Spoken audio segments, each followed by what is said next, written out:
call us back to order. Roll call, please. Councilmember Altman. Here. Councilmember Shamblin. Here. Mayor Pro Tem Tinkler. Here. Great. Here. All righty, let's move on to the please. Ready to begin? I pledge allegiance to the flag of the United States of America and to the republic for which it stands, one nation, under God, indivisible, with liberty and justice for all. All righty. We do not have anything to report out of closed session. We will just be continuing one last thing after the meetings. All righty, let's move on to ceremonial items. Introduction of new employees. All right, thank you, Mayor Wright, members of the council. This is always an important item for us as we welcome new members to our city team. And so with that, I would like for our recreation director, Miss Kelly Viola, to come up, and she can introduce our newest lifeguards at our Brother Nerd swimming pool. Thank you, Mayor and Council. It's my pleasure this evening. You guys want to come on up?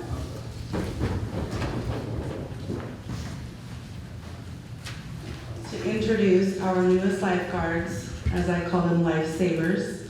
We have Declan Williams, Ezra Jansen, Trinity Enos, Finch Anderson, and Donovan Hintz. And they just started working in the pool in the last couple weeks, so. You guys have anything to say? Pool's awesome. Thank you. All right, awesome. Thank you so much for being here tonight. Can I say something? Yeah. As I've said before, my first job was being a lifeguard about the same age as you. And so you start off with that in your heart to be a lifeguard. You really are, it's a work of service. You're helping your community. And so I have to warn you, next thing you know, you'll be sitting up here as part of the city council. And that's a really good thing. You have a lifelong desire to serve your community. We're really lucky to have such great young leaders coming to our pool and working as lifeguards. We just really appreciate them. So thank you. Welcome aboard. Alrighty, reports and presentations. Visitor Bureau Annual Marketing Report. Hello, everybody. Thank you for having us here tonight. I'm Cindy Vosberg, the Executive Director with the Crescent City Delaware Chamber of Commerce. And I'd like to introduce you, if you don't know her already, to Lynette Frayler, Bluish Design. We're very fortunate to have such talent with destination marketing working with us for the last 7 years. And at this point, I'm going to turn it over to Lynette, and then I'll take it back over after her video. Thank you. Hello. Thank you again for having us. We just wanted to present our 10,000 foot level extensive overview of the marketing that we've done for Delaware County in 2025. We're going to show you a year's worth of work in less than 8 minutes.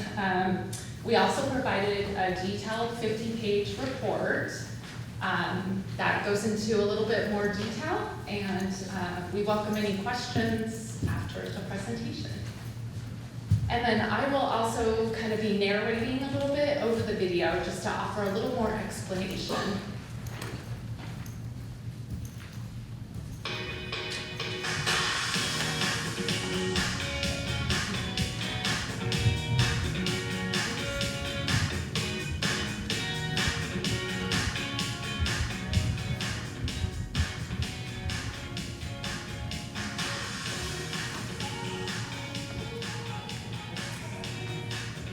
This right here is one of our campaigns that we started in 2025 and we're continuing to run on using various media and a dedicated landing page on visitdelawarecounty.com, which features our contest with all of our partners. We're also continuing our weddings campaign with a contest as well. We have a lot of new visuals that we rolled out for this year. And we also have been running some print ads with this campaign as well. That's an example of one of them. And then also the dedicated landing page that goes to weddings, features all of the event venues and amazing wedding venues we have. We also ran a campaign for Sea Cruise, which resulted in attracting people from all over the Pacific Northwest and Central and Northern California to Sea Cruise this year. The Kamome Boats of Hope Art Tour is just another, we have a map and a tour with a dedicated landing page, and again, trying to encourage people to stay a little longer in Delaware County. And then also featuring the great story of Kamome. Social media marketing, this is just a small handful of the social media marketing we do all the time to attract new audiences and to Delaware County.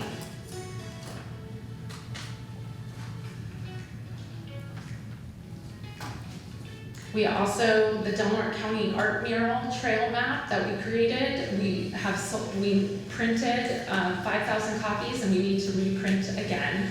Again, that has a dedicated landing page and we get a lot of digital views as well.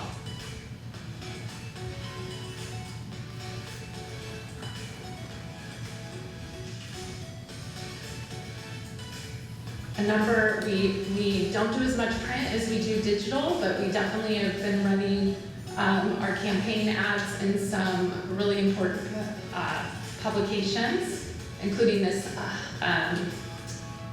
Southern Organs publication where we're talking about our weddings, and we had a lot of editorial in it as well.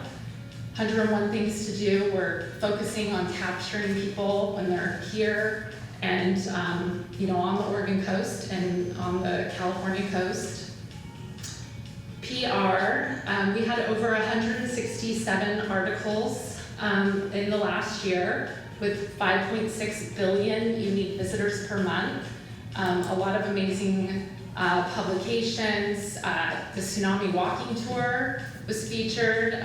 Crescent City was featured a number of times as being one of the best beach towns. Obviously, the Kelly Clarkson show was huge for the Yurok tribe and the whole Klamath River. So we definitely have had a lot of great articles come out.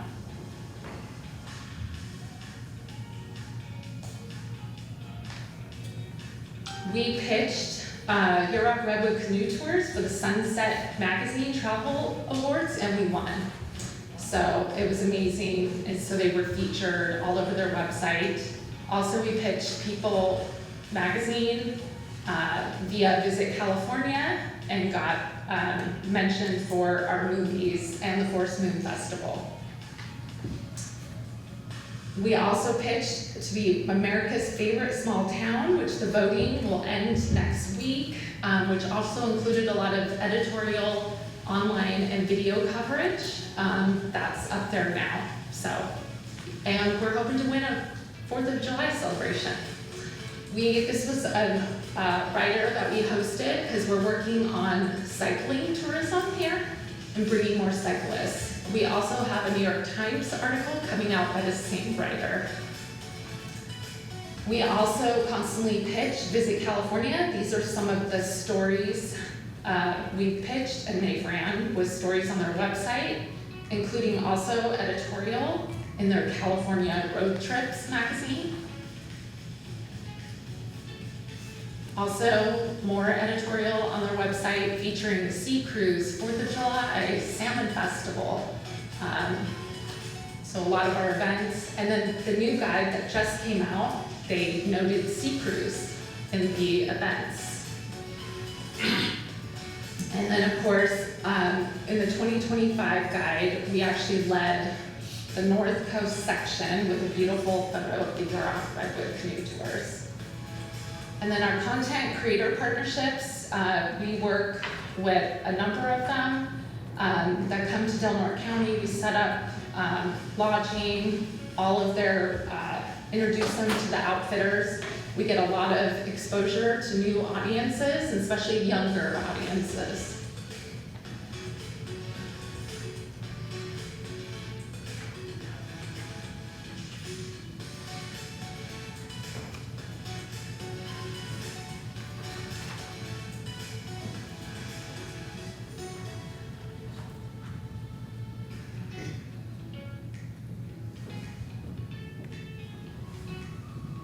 One of our biggest marketing partnerships is with North of Ordinary California. It's the North Coast Tourism Council. We have $88,000 a year to spend on media with them every year, and Del Norte County definitely benefits. This is a number of things. We try to do things that we can't afford to do, and kind of market different things. So we do major campaigns. It also has its own social channels that Del Norte County is featured on.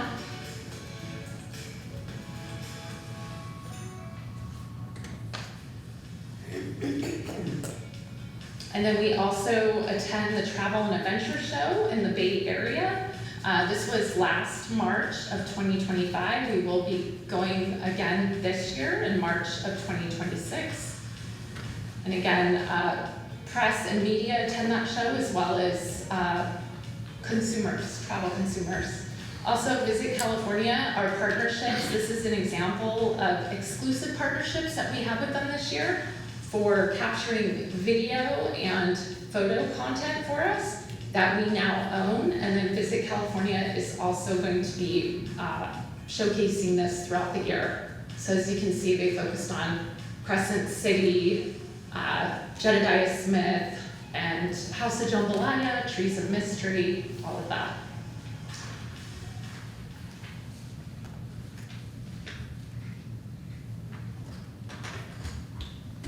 Right.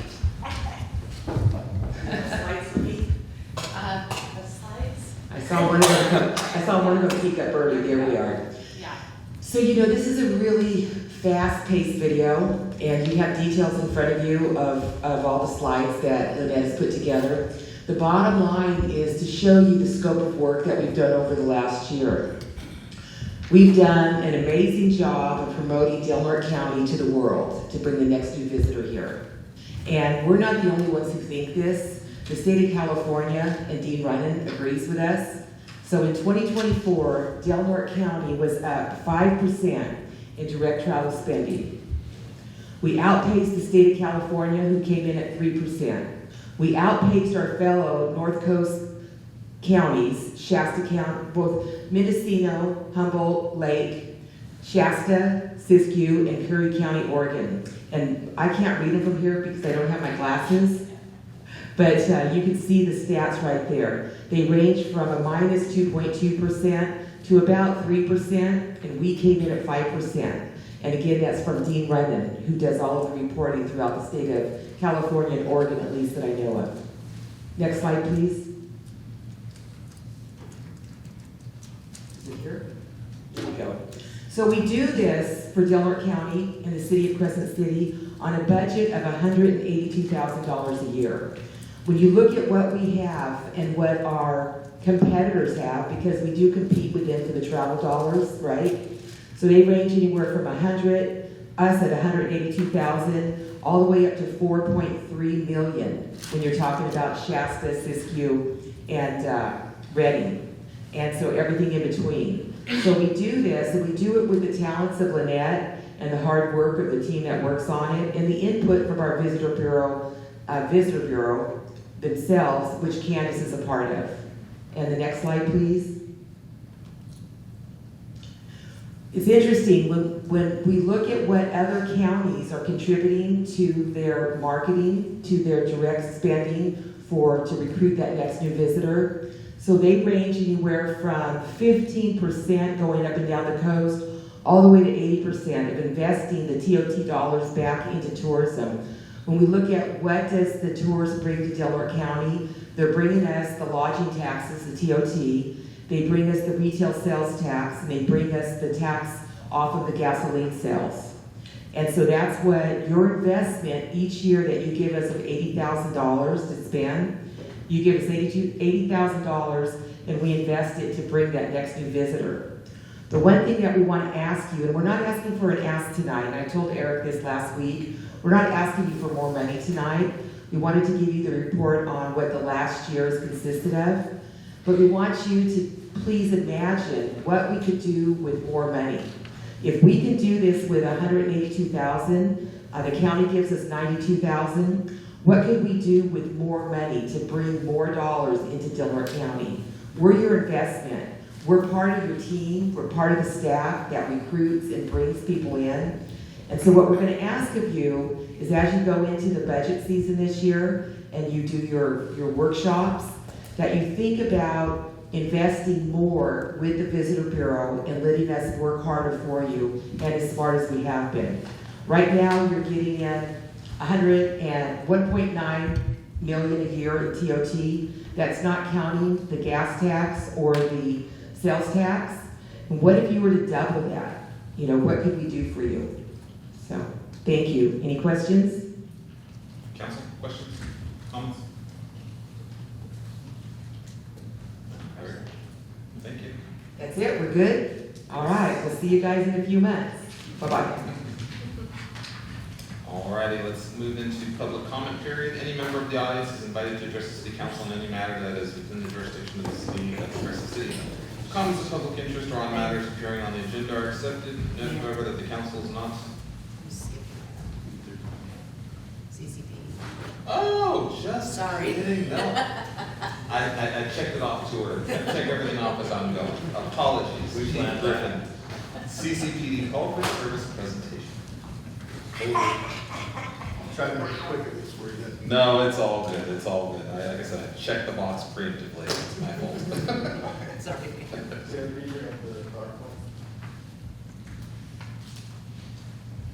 So the request was quote on high-level arrest statistics and what we're doing at the police department. So there's just really that's what you're going to be getting for the statistics. But I wanted to highlight a few things too. If you go.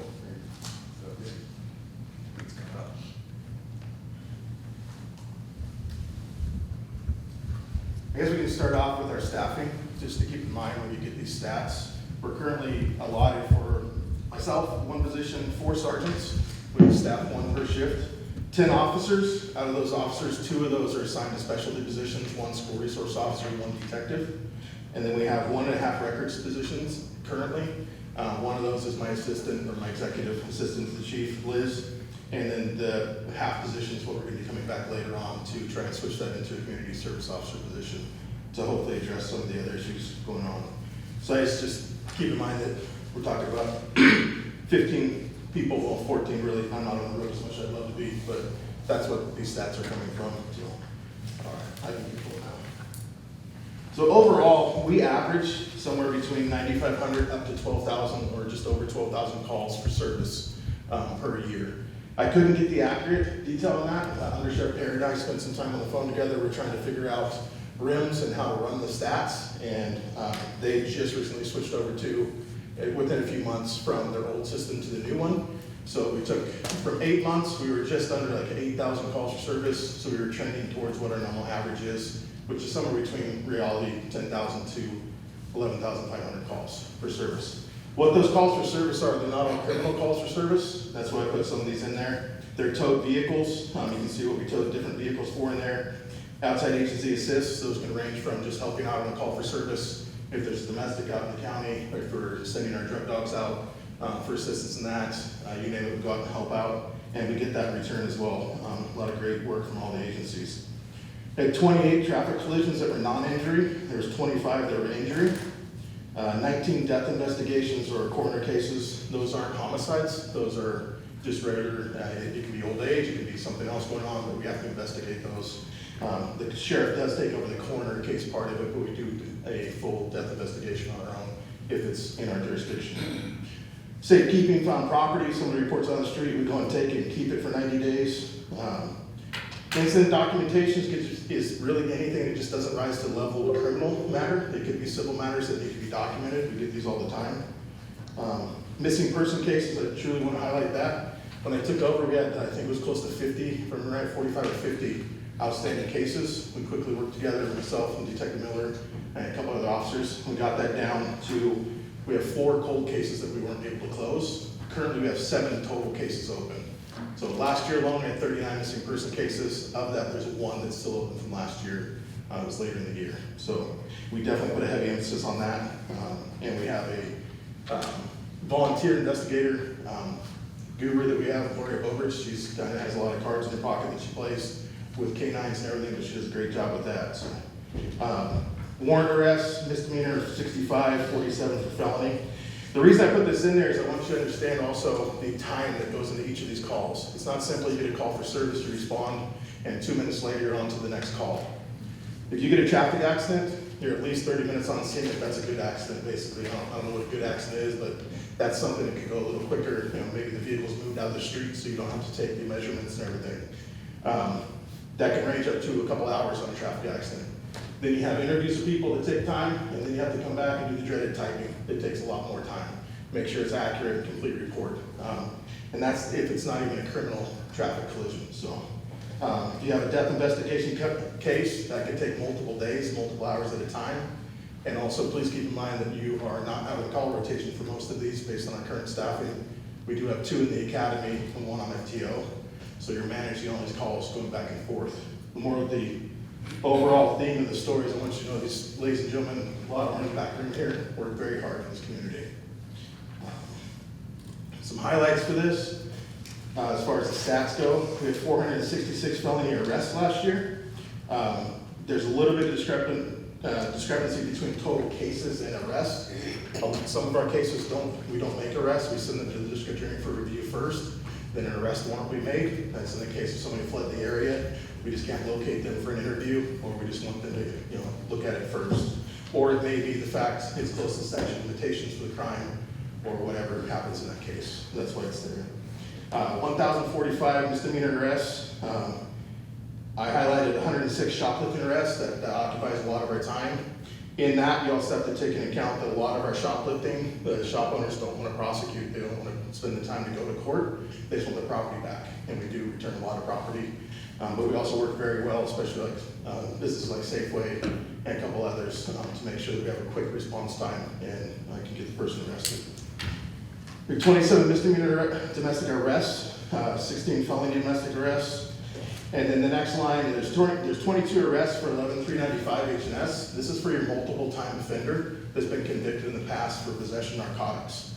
So I highlighted that because stuff's a new law that came into play 1 or 2 years ago, that now we can start charging people for felonies, for people that we're dealing with multiple times over and over and again, and they could have dozens of arrests. Now if they have those couple convictions, so we can take the time and investigate it, now they're staying in jail for felonies.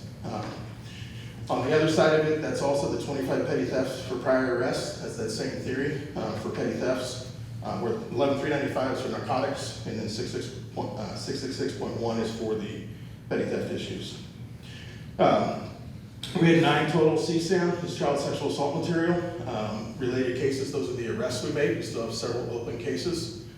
Very proud of that unit that we stood up, our cyber crimes unit. And we're going to be tripling our capacity, well, doubling our capacity desk-wise, but tripling our capacity as far as downloads of cell phones and everything. So that's a whole other story. We could take a lot of time to figure out how much time we actually spend downloading cell phones for multiple agencies, different counties, and even some federal agencies we've helped out. I printed this out. I didn't think you wanted a copy of it. I did provide you with a copy of the arrest logs and offense logs.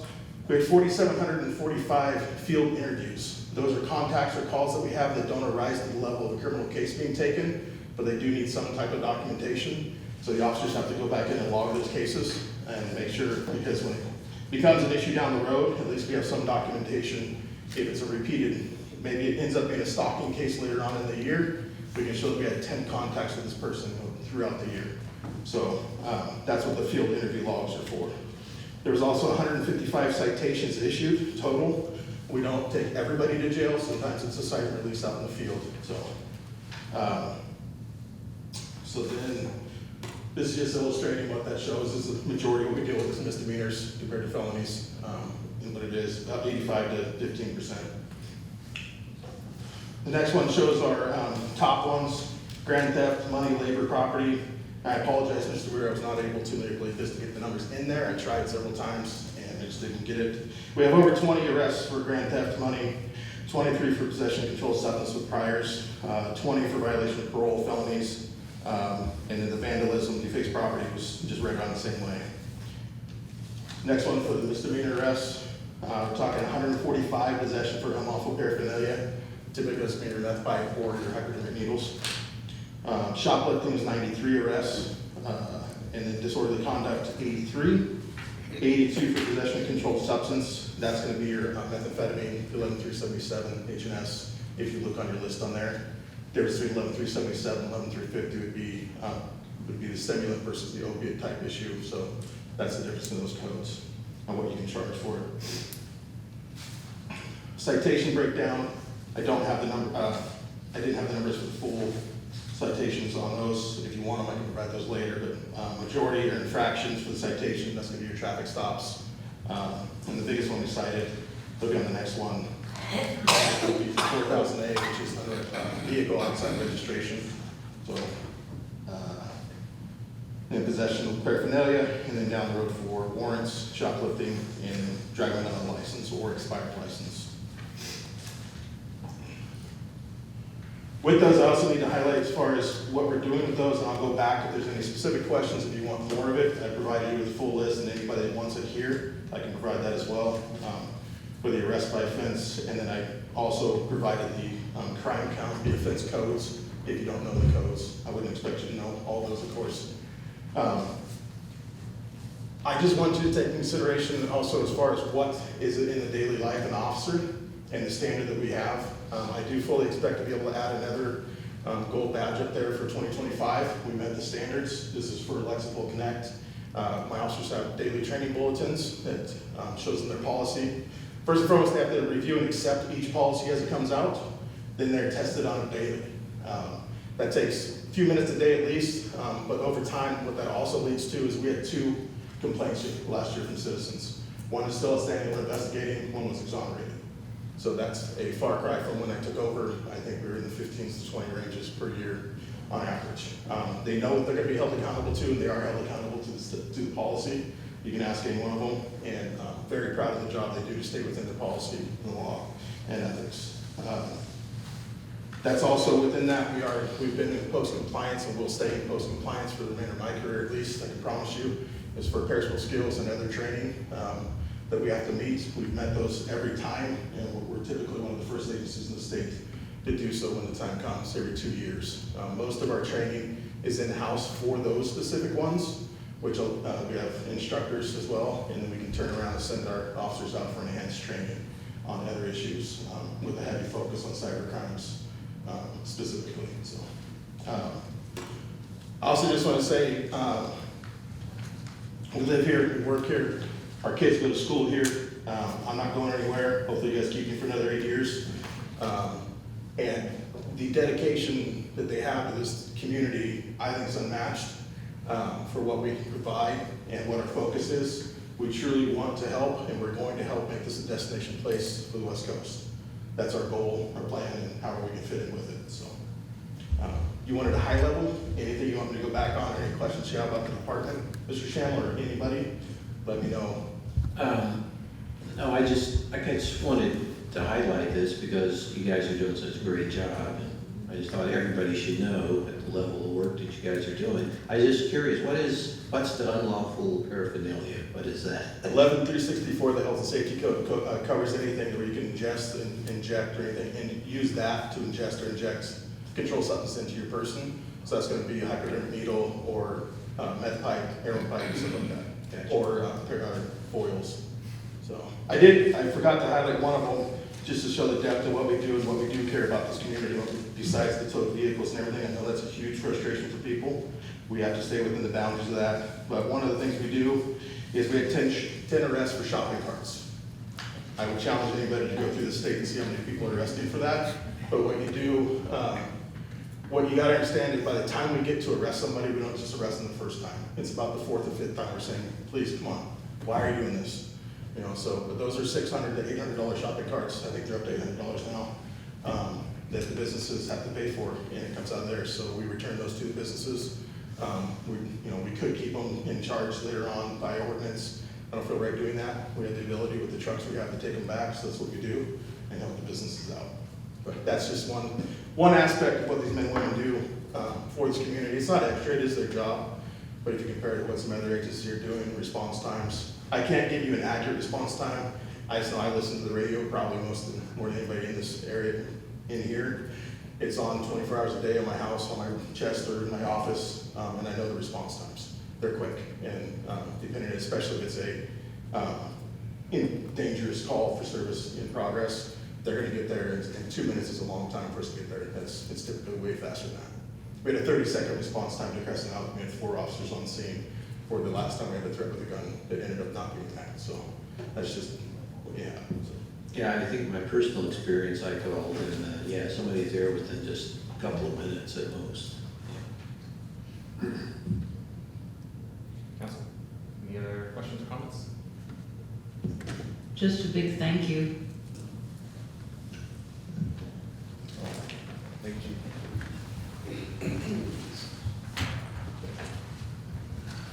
All right, let's go back to public comment period.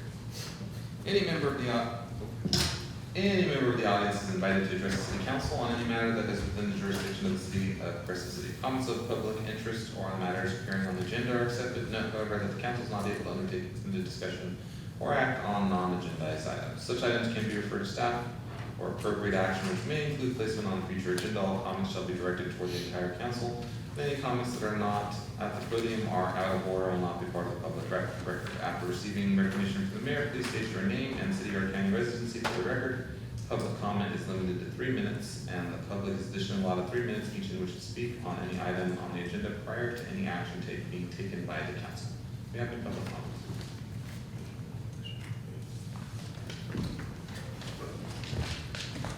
Well, I'm not drunk, I am busy though, so excuse me. Yes, thank you, Chief. You do a great job, and I really appreciate your police force and keeping up with it in compliance with their knowledge and what they need to know. That's a big deal to me. Okay, so I went to a meeting on Thursday night over at the sewer plant, and I was kind of shocked to hear that $112,000 income is considered poverty level, and I could be mischaracterizing this or misunderstanding what Mr. Weir said, but that's not what I discovered. Median household income in Delaware County is between $41,000 and $48,000 a year. Per capita income ranges from $18,000 to $32,000. Poverty rate is 20%, but according to what I've heard in county meetings, 66% of our city county is on some kind of medical assistance. A living wage here is usually about $21.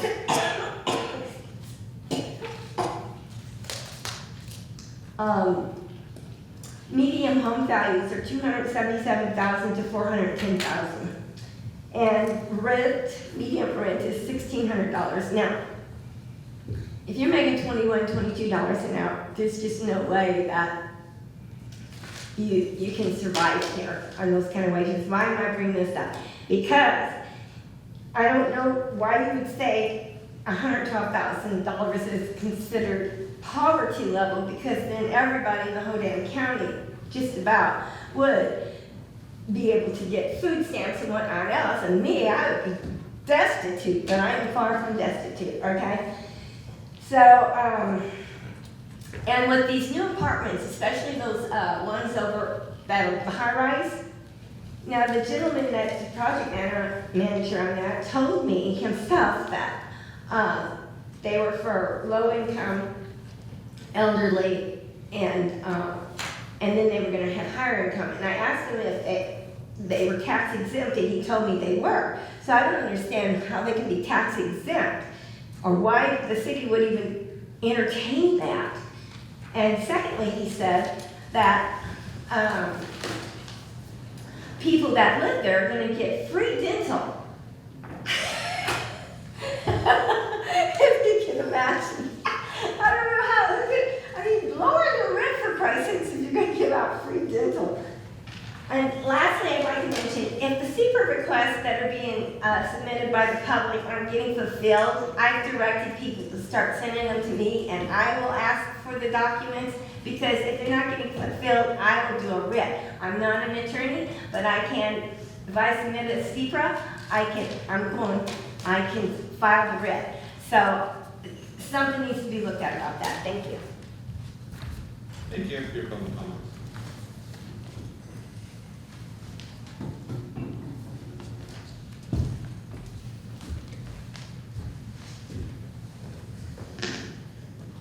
1775 in this country, we had a revolution in which we kicked kings and monarchs to the curb.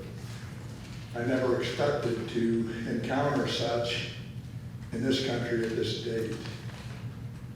On February the 5th, I went to a Border Coast Regional Airport Authority meeting in which a man put a crown on his head and prevented the public from any sort of public comment on the general business items of the agenda. That in itself is egregious. What is even more egregious is there were 5 other members of that board that sat on their hands during the entire course of the meeting and didn't raise a single objection to that kind of behavior. I suggest that if you have such a member, and you do, and they continue to represent the city in that fashion, that they should be removed and place somebody on that authority with some sort of competence who can recognize the fact that you have a potential of 73,000 residents of Delaware and Curry County who fly each and every year. The county's airport only receives 7,485 of that number, 10%.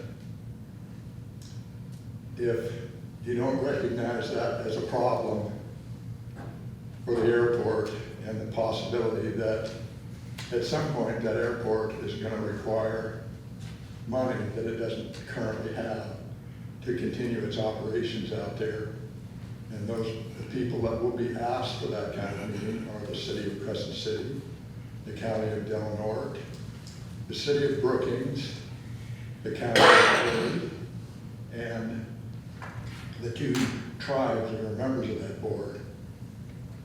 The problems at the airport are significant, and it's not going to go away by sitting on your hands.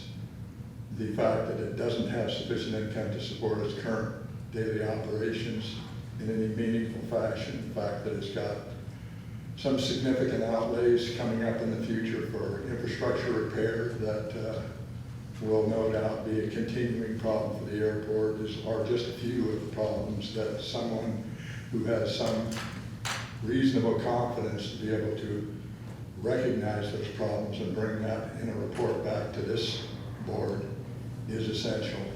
I would hope that you see fit to make that change. Thank you. Thank you for your public comment. Roger Gitlin, city resident. I'm here to talk about housing, probably the greatest issue that faces us in this community. More rental housing is not the answer to this problem. Sorry, I'm going to lose my space here. You folks sitting in front of us need to address and help revive the true American dream of home ownership. And what's happened in the last 10 years is almost shocking to make home ownership impossible. Not just for young folks, but for just about anybody. As you know, the City Planning Commission has approved yet another high-density rental housing project over on J Street. City leaders say more housing is needed. That may be true, but it also depends on the kind of housing we are building. As you heard, 20% of our community is poverty, and our residents live in this state of poverty. The type of housing we build really does matter, and that's why I'm here to address this. More rental housing may provide shelter, but it does not build equity for the occupant. When one rents, monthly payments go to the landlord, the owner builds wealth, the tenant receives a rent receipt. When one buys rather than rents, each mortgage payment builds equity. Over time, the equity becomes security, leverage, and opportunity. Tenants and buyers both need housing, but only one needs only one builds wealth through this housing, and that's of course the borrower. The rental apartments are only part of the picture. A search of Airbnb alone shows that in this county, there are more than 350 active vacation rentals listings across Del Norte, and that does not include other platforms of VRBO. That means hundreds of homes, roughly 5% of the inventory, reside in Airbnbs. That takes away a lot of inventory for people to buy homes. And we wonder why houses in Del Norte are so expensive. Indeed, supply and demand. That's a simple, it comes down to that. Less inventory, greater demand, higher the prices. And still, we can't solve the problem. So why are we continue building rental units? Existing homes are increasingly serving visitors. Where then are the homes being built for ownership? Where are the starter homes? Where are the condominiums to purchase? Where are the first-time buyer opportunities? The city, Crescent City, approves projects within city limits. Del Norte County, of course, regulates land outside the city. The housing serves. Can I have another minute, please? I don't want to be giving everybody extra minutes, so. Well, is there anybody else in back of me? Finish your thought, please. Well, the problem that you are facing is we're sitting and we're looking at housing, and it's not solving the problem. You're creating prisoners of their own device by people who are coming in and they have no place to live, and that's important. Housing is important. But we're losing the picture. 10 years ago, we had programs to help people get into homes. It's gone because of the changing market. And the last thing I'll say is you now have a new villain in the market. The institutional buyers are coming in and gobbling up homes and using them for rental purposes. And that puts a damper on this problem. So I hope the city looks into the area and becomes involved in lobbying for first-time buyer programs so people can get their foot in the door and build their own equity. Thank you. All right, thank you for your public comments. Anybody else?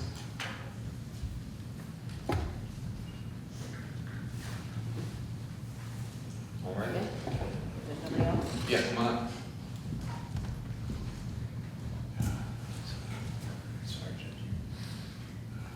Yes, I have to say that I agree with Mr. Gitlin that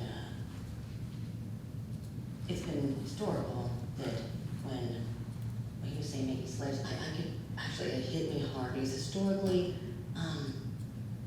if those who are not permanent live in non-permanent housing, and those who are actually part of the community actually have equity in housing.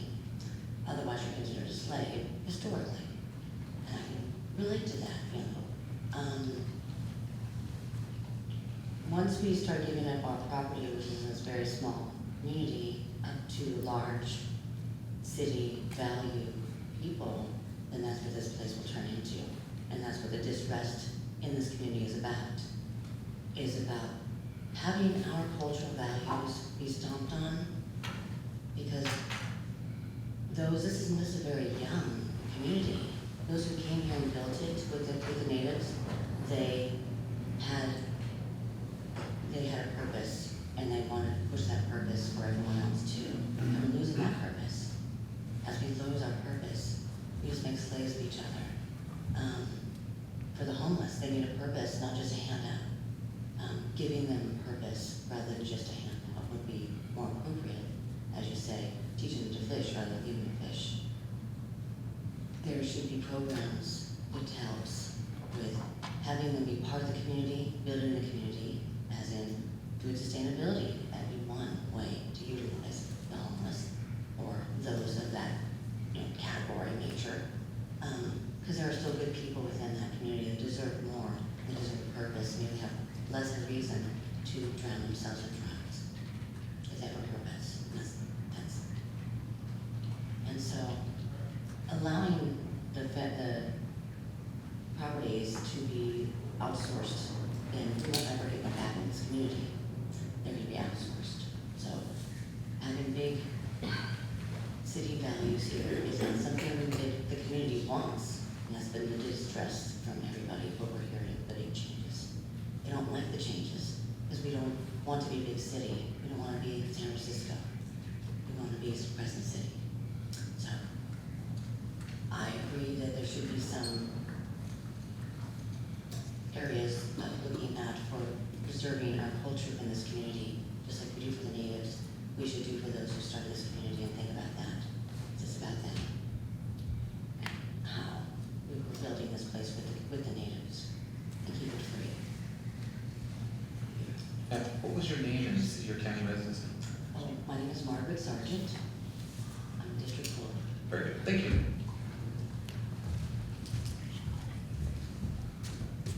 Any other public comment?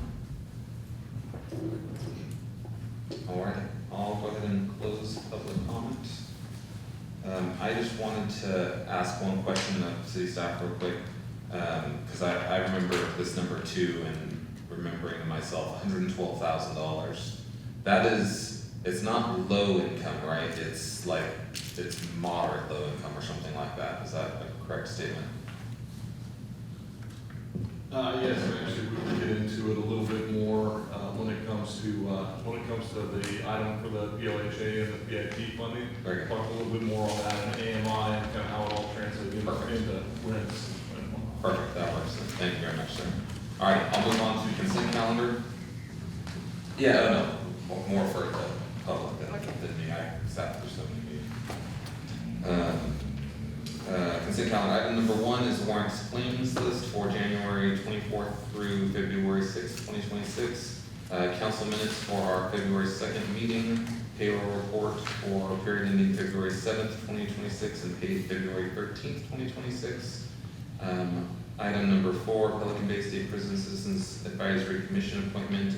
Item number 5, budget to actual summary as of December 31st, 2025. Item number 6, quarterly cash and investments report as of December 31st, 2025. Council, I'm going to go ahead and pull item number 4. Does anybody else have anything else that we need to pull?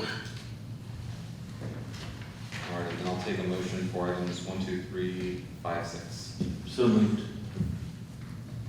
I'll second. Any public comment on items 1, 2, 3, 5, and 6? All right, please poll vote. Councilmember Altman, Yes. Councilmember Shambliss, Yes. Mayor Pro Tem Tinkler, Yes. and Mayor Wright. Yes, all righty, item number 4, we're pulling this one out. I was going to appoint somebody and there was scheduling conflicts, so I'm not going to be able to appoint somebody for that.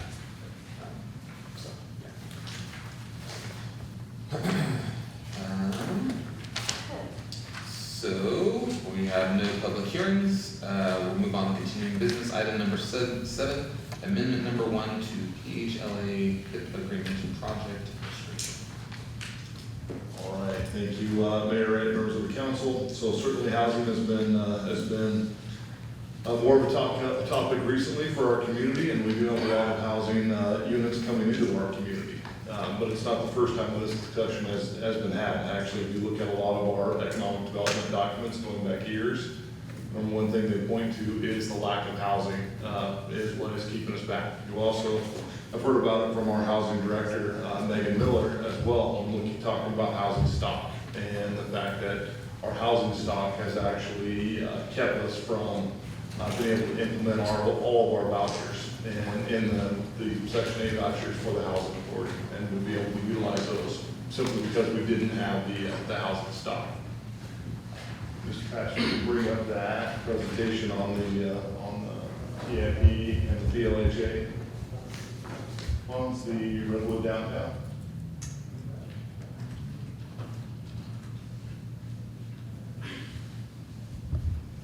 So what's before you tonight is actually some initiatives that the city's had a hand in, and so we were designated a pro-housing community. We're one of the few communities that have this designation because of the work that was done on our housing element and the process that we have to try to be pro-housing, try to meet this need that's been identified in so many of these documents. And so with that, we were able to basically be given the PIP funds, the Pro Housing Initiative Program. That is in the amount of $650,000. And so we have that pot of money. We're also eligible for PLHA, the Permanent Local Housing Allocation. We had about $350,000 PLHA funds. We had a little over $1 million. This item is continued because it actually came to the council previously, but I want to just reiterate because it has been such a topic recently. So with that, we were able to put out an RFP to the community, to developers, to see what project would be proposed for this $1 million.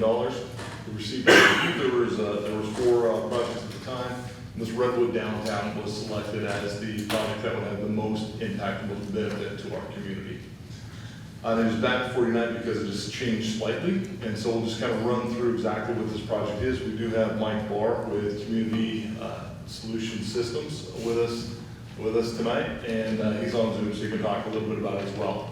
When we talk about this Redwood Downtown project, it doesn't start there, and it wasn't picked because of just that project itself. It was picked really because it goes hand in hand with our downtown specific plan. And that downtown specific plan also talks about housing and how housing is really one of the most needed things that we can do for our community to try to see economic development happen.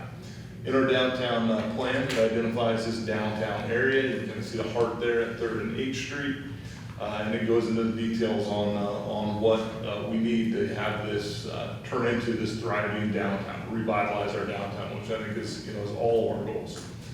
Look at some of the key findings. One of the things they'll talk about is we need to increase our meager housing supply. So they're saying that there's only 206 downtown units, and a couple of the plans that they look at, and they actually hired a economic development economist on this to look at this. They think that 400 or even as much as 660 units in the downtown could be supported. And that's with some intervention. So that's the other thing you talk about with this downtown plan is there's a certain trajectory that we're on, but if we do the things that we can do as a community, come together, partner together, and we can actually see some of the streetscape improvements completed, see some of our businesses come to life, then that intervention will actually take us to the next level. Part of it is to do just this, and that's to increase our housing. As you have an increase in residential units in your downtown, you have an increase in people, an increase in energy, synergy. The downtown doesn't die at 5 o'clock because people live in the downtown. So that'll then help your businesses and everyone starts to prosper, and that's how your downtown starts to go. The other one, we look at housing demand. So strengthening the retail amenities in the study area would be expected to translate in and enhance marketability. So not only affordable housing, which is the project we're talking about tonight, and we'll get into what affordable means, but also market rate housing. The housing project, it's a little bit outside of the downtown, but that was just approved at the Planning Commission, the 14-unit complex off of 7th and J. That one's going to be market rate. So again, having this mix of affordable housing with market rate housing with single-family homes, that's really what our initiative is. But it starts with all of those things working together. Some of the goals in the downtown plan was again to one, try to meet those community needs, have this vision for what we want to be, build the momentum. Starts with the city, and that's where we come in. We have infrastructure improvements that we can make with streetscape and 3rd Street and Front Street and everything going on with the park. So you have some of these things already in the works, beautifying the appearance of downtown, right? Architectural standards, all of those things. But then it also comes with that partnership of developers and developers, locally, as well as people that are looking to try to build the housing needs that we have. And so you see number A right there, provide additional residential uses. And this is in the downtown. This is why this project really fits so well. As you look at some of the build-out options in this, you'll see that in option 1 and option 2. Looking at this, you can see over to the left, the estimated private development summary, and this is just a graph. So in this option 1, it's saying that 400 residential units could be supported in the downtown. So again, an additional 200 from where we're at now. If you look at the map that was drawn, and I'll flip to it, in orange you'll see the residential units, and then even in red there'll be some ground floor retail residential above. This is that this is the plan where you can see there's a lot of residential that needs to be infused into our downtown to really meet that need of a vibrant downtown that has that energy that is being talked about and that successful downtowns have. If you talk to Donna Ramble, who's the consultant here and worked on hundreds of these plans, he'll tell you it's not really an art for a successful downtown, it is a science. And that science includes residential in the downtown, retail space in the downtown, walking distance, streetscape, all those amenities. The other option, which is a little bit more aggressive, a little bit more development, this one includes 660 residential units, and you can kind of see in the orange and in the red how it's kind of spaced out again. Now again, this is a plan for 2045. It's not going to happen overnight. It's going to take time to see some of these come in. But really, it's projects just like this that happen over time, and businesses start to develop, and you start to see this driving downtown. So again, this all comes in concert with what we're and council's trying to do in the park, and that is architectural standards. So you're not in the redwood forest in this amazing place that's just right in our backyard or on the beaches, and then you don't have that same sort of look and feel. It has to all go together. And so that's going to start with the park and with Front Street and all these things that will happen actually this year, and then we'll hopefully move into the downtown. We do have the EDA funding for the second phase of this downtown master plan, so we will be able to move forward with things like architectural standards and sign ordinances and looking at some of the parking and how that all comes together. For us, the downtown itself, I don't know why on this, every time on my computer at my office, this circles the right parcel. And every time that we get to the Plan Center, it circles this parcel. So it is not the parcel that is on your screen. But what it is it is the 3rd J Street parcel that was the old Daly's building. And Daly's was a thriving department store back in the day. It is not a thriving department store now, unfortunately. It has been vacant for well over a decade and is really in a bad shape, for lack of a better term. If you look at it, another view of it, this is what it looks like. The new owners did paint the windows for the Christmas season, trying to make it look, a little bit more lively. But it's certainly not exactly the hustle and the bustle of a thriving retail.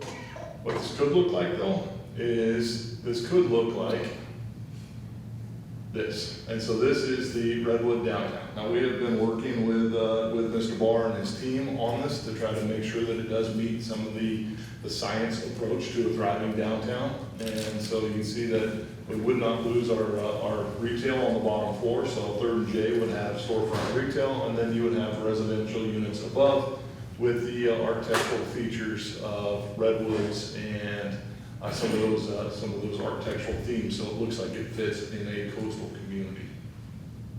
Here's a couple other shots. This would be straight on from J Street itself. This is pretty close to what it would look like. And again, these are preliminary, so it's not going to be exact at this point, but they're getting it pretty dialed in because of the tight time frame on this. One of the key components of this is actually splitting this development up, so you would have 2 separate buildings to break up that architecture. So you'd have the commercial and residential above, and then you'd have a residential apartment complex that would be to the north of the unit with a nice courtyard in between. So this is the latest, greatest floor plan. And again, Mr. Barr can talk a little bit about some of the details and how it all works. But for the most part, this is the development. It would be 36 units, 6 studios, studio apartments, I believe 14 1-bedroom and 16 2-bedroom is what's being proposed. So this is that complex. Parking is a concern, and Mr. Barr can try to address that. I know he is in conversations with Tri-Counties Bank, and they are looking at trying to acquire that lot that would be just to the west of this. It's currently a vacant field. That would be ideal if they could try to pick that up and provide some additional parking. With this, though, it is an affordable complex, and so with that comes some waivers to any sort of city ordinances, including parking or even height, which I don't think they're going to go over the height. Maybe I think they're still within that, so parking's really the only waiver that they would need. But because they are affordable and the state housing law supersedes, the planning commission's hands will be tied with some of that. Now, us as a city, there's certain things that we can do in the future, such as like on 3rd Street, to try to protect that from just being a residential parking lot. We can put some timed parking on that so that that stays available for people trying to use your retail. There are parking lots nearby, and those can also be utilized. And so those are some things that we would have to look at in the future. So with this funding, it's like I said, a little over $1 million with the PLHA funding and the PIP funding. Mike and his team are gonna need to come up with, and I don't know the exact figures, Mike, I'm sure you can weigh in on it once you start to your presentation to the council, but this is over $12 million project, I believe, $12 million project. We're going to need to find additional funds to make it all happen. He believes he has a way to do that in a financial plan. That's what's before him and his team. As far as the council goes, this is an amendment to what the council has already approved at a past meeting. And so the amendment is basically changing the number of units. So at first, this was proposed, off the top of my head, 27 units, I believe, and it's now at 36. So that is the primary change here for the council. There's some other small things in the agreement, just to give it a little bit more flexibility on some of those attributes of the project. Timing is important. He needs to be able to spend this money basically before the end of March for the $650,000, which he is well on his way, basically well past council action, and is planning on having this go before the planning commission in March. There you talked a little bit about AMI and the moderate versus above moderate versus below. And so there's different categories. This shows a couple of them. So the 120 to 80, and I might need some help from either our city attorney Rice or Bridget Lacey is also familiar with this. Megan Miller is also familiar with it to a certain extent as well. And I believe we have Ethan Lawton on, so we have plenty of resources to get this right. So I believe the moderate is 120 to 80% is moderate, and then you have the next category is 80 to 50, and that one, this is where I'm going to start to draw a little bit of a blank. And so Ethan, 50, or do you have Martha, 50 to 80 is? I believe that's just low income. And then below 50 is? One of them's acutely low and one of them's extremely low. So there's those. There's various, once you get into the low income, there's various tiers. And so for this project. Aaron? Yeah. I can clarify if you want. So what percentage are we talking about now? 50%? So 50% and below. That's very low. Very low. 35% below is extremely low, 15% and below is acutely low. And they have there's different reasons for those various categories. And so like to qualify for Section 8 vouchers or the Housing Authority vouchers, I believe it is 50% and lower. So that's where that category would come in. For tax credits, and that's not something that necessarily goes through the city, there's a combination of different levels that you would have to be competitive for tax credits. So like for the Boundary Point apartments, they have a combination of, I believe, 70 and 30. Again, that's off the top of my head, but it's in that range. And so that allowed them to qualify for tax credits. They also have their housing vouchers, and those vouchers could only be used on the units that are below that 50%. So it does get complicated when you come into this scenario, and there's different categories for different funding sources as it all plays a role. For the funding that we're talking about, it has to be affordable. So when we talk about affordable, that's 120% and less. So based on AMI, so that's the area median income for our area. The area median income for Del Norte County for a 4-person household, this is as determined by HCD, Housing Community Development Department, is $93,900. So again, that's family of 4. For the area household income is $93,900. Now, if you look at these numbers, so that would be 100% out of the family of 4. If you go up to 120, that's where you get this $112,700 for a family of 4.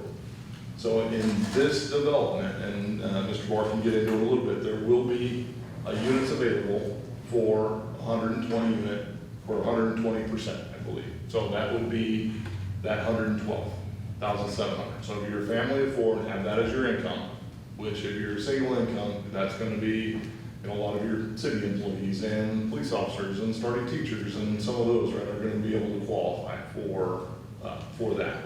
And then there's also gonna be units that are down at the 80, I believe. And so that same family of four at 80%, that would be a household income of 75,000. And then there's corresponding rents that go along with that. So, and this is all in the staff report. So typically rents can be no more than 30% of the household annual income. So if you look at that, the maximum rent for a moderate income household would be $1,808.13 for one person household. And so again, that's that 120, I believe, and that's running numbers at that 78,900 is what that would be. And then the maximum for the four person would be 2,582. So there's still could be fairly high rent. So when we talk about affordable housing, this isn't really, really low rent, right? You were talking about this is your workforce type housing. So that will conclude sort of my piece of this. We do have Mike Barr with Community Solution Systems. And Mike, anything to add or other visuals you want to talk to the council about? Eric, thank you. Good evening, Mayor and council members. Michael Barr, CEO of Community System Solutions. Really pleased to be here this evening. Very pleased to be awarded this loan/grant. In your report, it really kind of gives you the total breakdown of these units, which is 80% of the total number of units are for the 50% to 80% AMI. So 80% of the units are for low income, 20% of the units are for 120% of AMI and less, so 20% are for moderate income. These, the rents that we charge are below market rents. And under the agreement you have before you tonight, as those pull up, it will be below market rents for 55 years. So I'm happy to answer any questions that you may have. We agree with all of the changes in the agreement before you, and we'll approve it this evening. Council, questions, comments?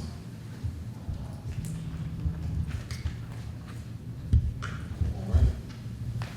Any public comment on item number 7?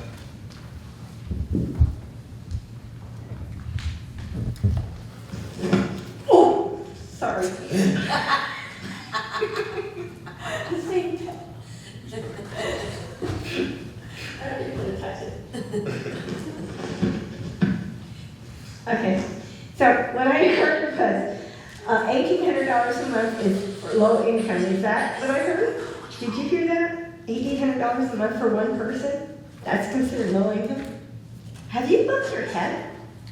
That is not low income. First off, in 2045, this is when it's supposed to all come together. We got a food desert here, we got a medical desert here, we got a dental desert here, and psychiatric desert here. And we're gonna bring all these people up here for low-income residential places to live, which is atrocious. And in the meantime, you have no incentives whatsoever on how to bring businesses up here. I don't hear a tax incentive giving businesses a tax incentive. I don't see any kind of incentive for a business to come up here to a desert in all those areas that I stated and want to live here. But you're going to bring all these people up here and you're going to have a mess. Now, I've been here for 35 years and I saw what happened in Brookings, Oregon in 35 years. They created a great community over there. And this place has just gone to the tubes. I don't know how you're going to fix it. I don't have any suggestions because it seems like we're going nowhere. And I'm not gonna put in another 24 years to see apartment buildings with nothing to offer here for services, for shopping, nada, nothing. You folks need to start paying attention to coming up with some kind of ideas for bringing in business, because who's gonna wanna come up here when there's nothing to do, there's nothing to buy, and there's nowhere to go? Thank you. Thank you for your public comment. Anybody else? Alrighty, I'll close public comment and bring it back to the council for further discussion or a motion. Mayor. Oh, come on up. Good.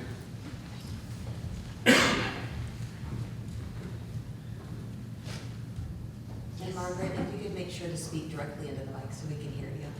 Oh, thank you. You're welcome. Yes, I can agree with some of that.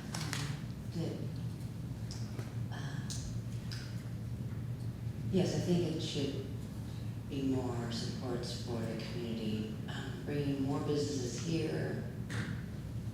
Okay, but what about the people who are here trying to have incentives to support the people who are here? That might be a bit better. Thank you. Sorry.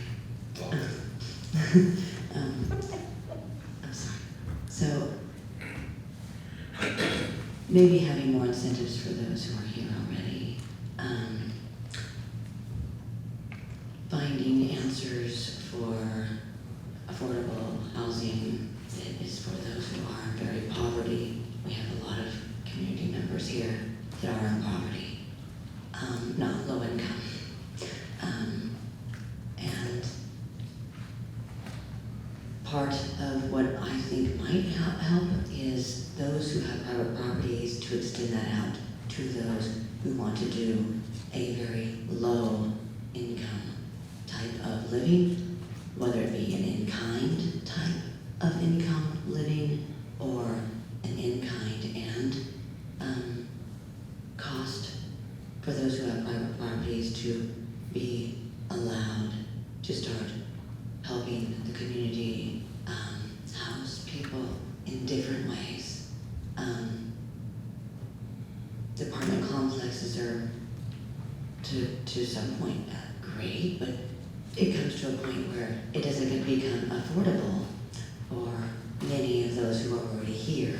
And bringing more here, I guess I can agree with Ms. Sutton that trying to traffic more people here does seem to be a lot more problematic. And to just have housing that is taken away from the community because it's focused just on bed and breakfasts and things like that are just only used for part-time during the year and not even being used all year. Maybe on the off-season, they should be allowed to rent to people in the community, or maybe an allowance that, since there is housing here in the community, is being taken away. As we've heard, we've been needing housing for a long time, but then the housing's been getting deteriorated because of the choices people want to make with their housing and take it away from the community for living and only use it for temporary business only part-time during the year. That's part of our problem with our living situation as well. So, thank you so much. Very good, thank you. Anybody else, public comment, or bring it back to the council? Stagger up here again. This is supposed to be somehow helpful to low-income people, and I see the standards that you're using for low-income people are well above the average income in the county and the city. So I'm not exactly sure who you're trying to house in these apartments that would match up with what we're experiencing in Delaware County. I mean, if you've only got $41,000 a year, that means you're gonna have to give a pretty massive subsidy to anybody that's gonna wanna live in these units. It has all the elements of a fantasy almost. Doesn't seem even very realistic to be talking about this kind of a development in downtown Crescent City, that you expect people that are gonna live in that have sufficient income that they can stroll up and down the street and spend money in different kinds of shops that currently don't exist, and actually improve the overall quality of Crescent City. It just doesn't make any sense at all to me. It doesn't match up with any kind of experiences that I've had in my life. Renters typically don't have a lot of extra income to spend downtown. The other thing is, you're talking about a county that, when you go from border to border, is not very large in the first place, and that Crescent City is the center of that county. I don't suppose you understand that most of us come into Crescent City to shop, and it's not a particular burden. It doesn't require us to live in Crescent City to be able to acquaint ourselves with the businesses that are in town. I just don't see where you're going with this that has any kind of measure of success attached to it. Thank you.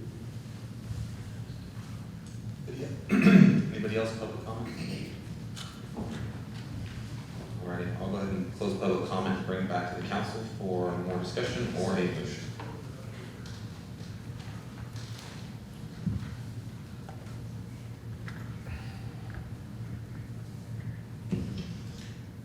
Mayor, make a motion to approve and authorize the city manager to sign amendment number 1 to the PLHA/PIT loan agreement between the city of Crescent City and Community System Solutions. All righty, I have a motion Second? and a second. Please poll votes.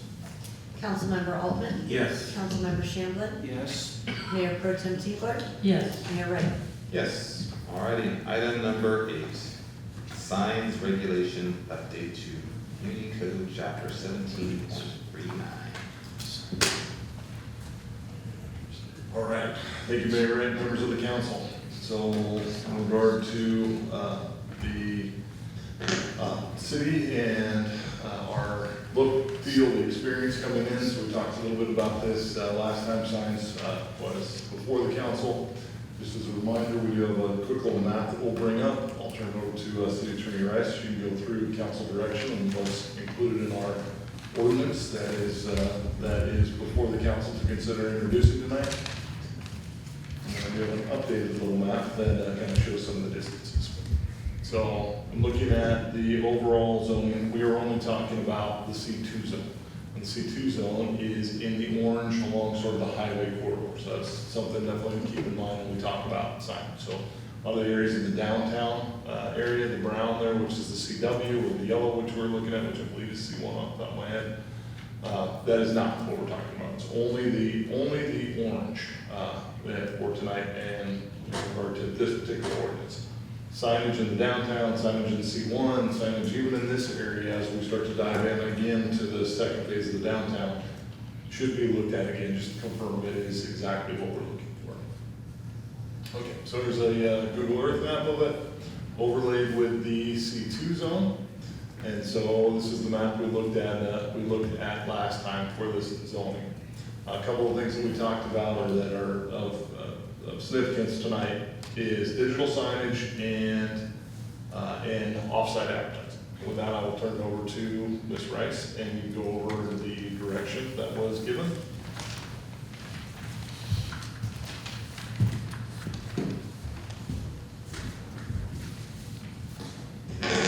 Good evening, Mayor and Council. So before you is an ordinance which contains the direction from the City Council.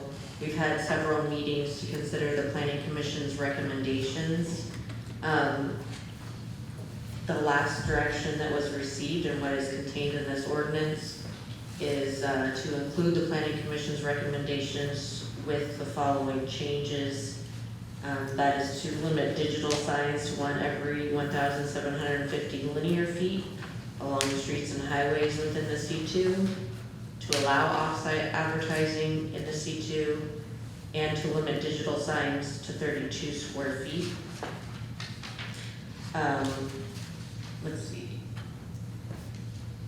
And then just something to put kind of side by side, because I know we've been getting a little bit confused on the digital signs and the off-site advertising. So they are regulated separately.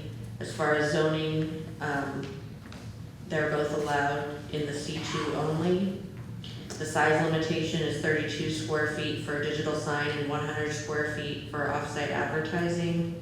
The distance requirement is just discussed for digital signs is 1,750 linear feet between signs, and off-site advertising has no such distance limitation.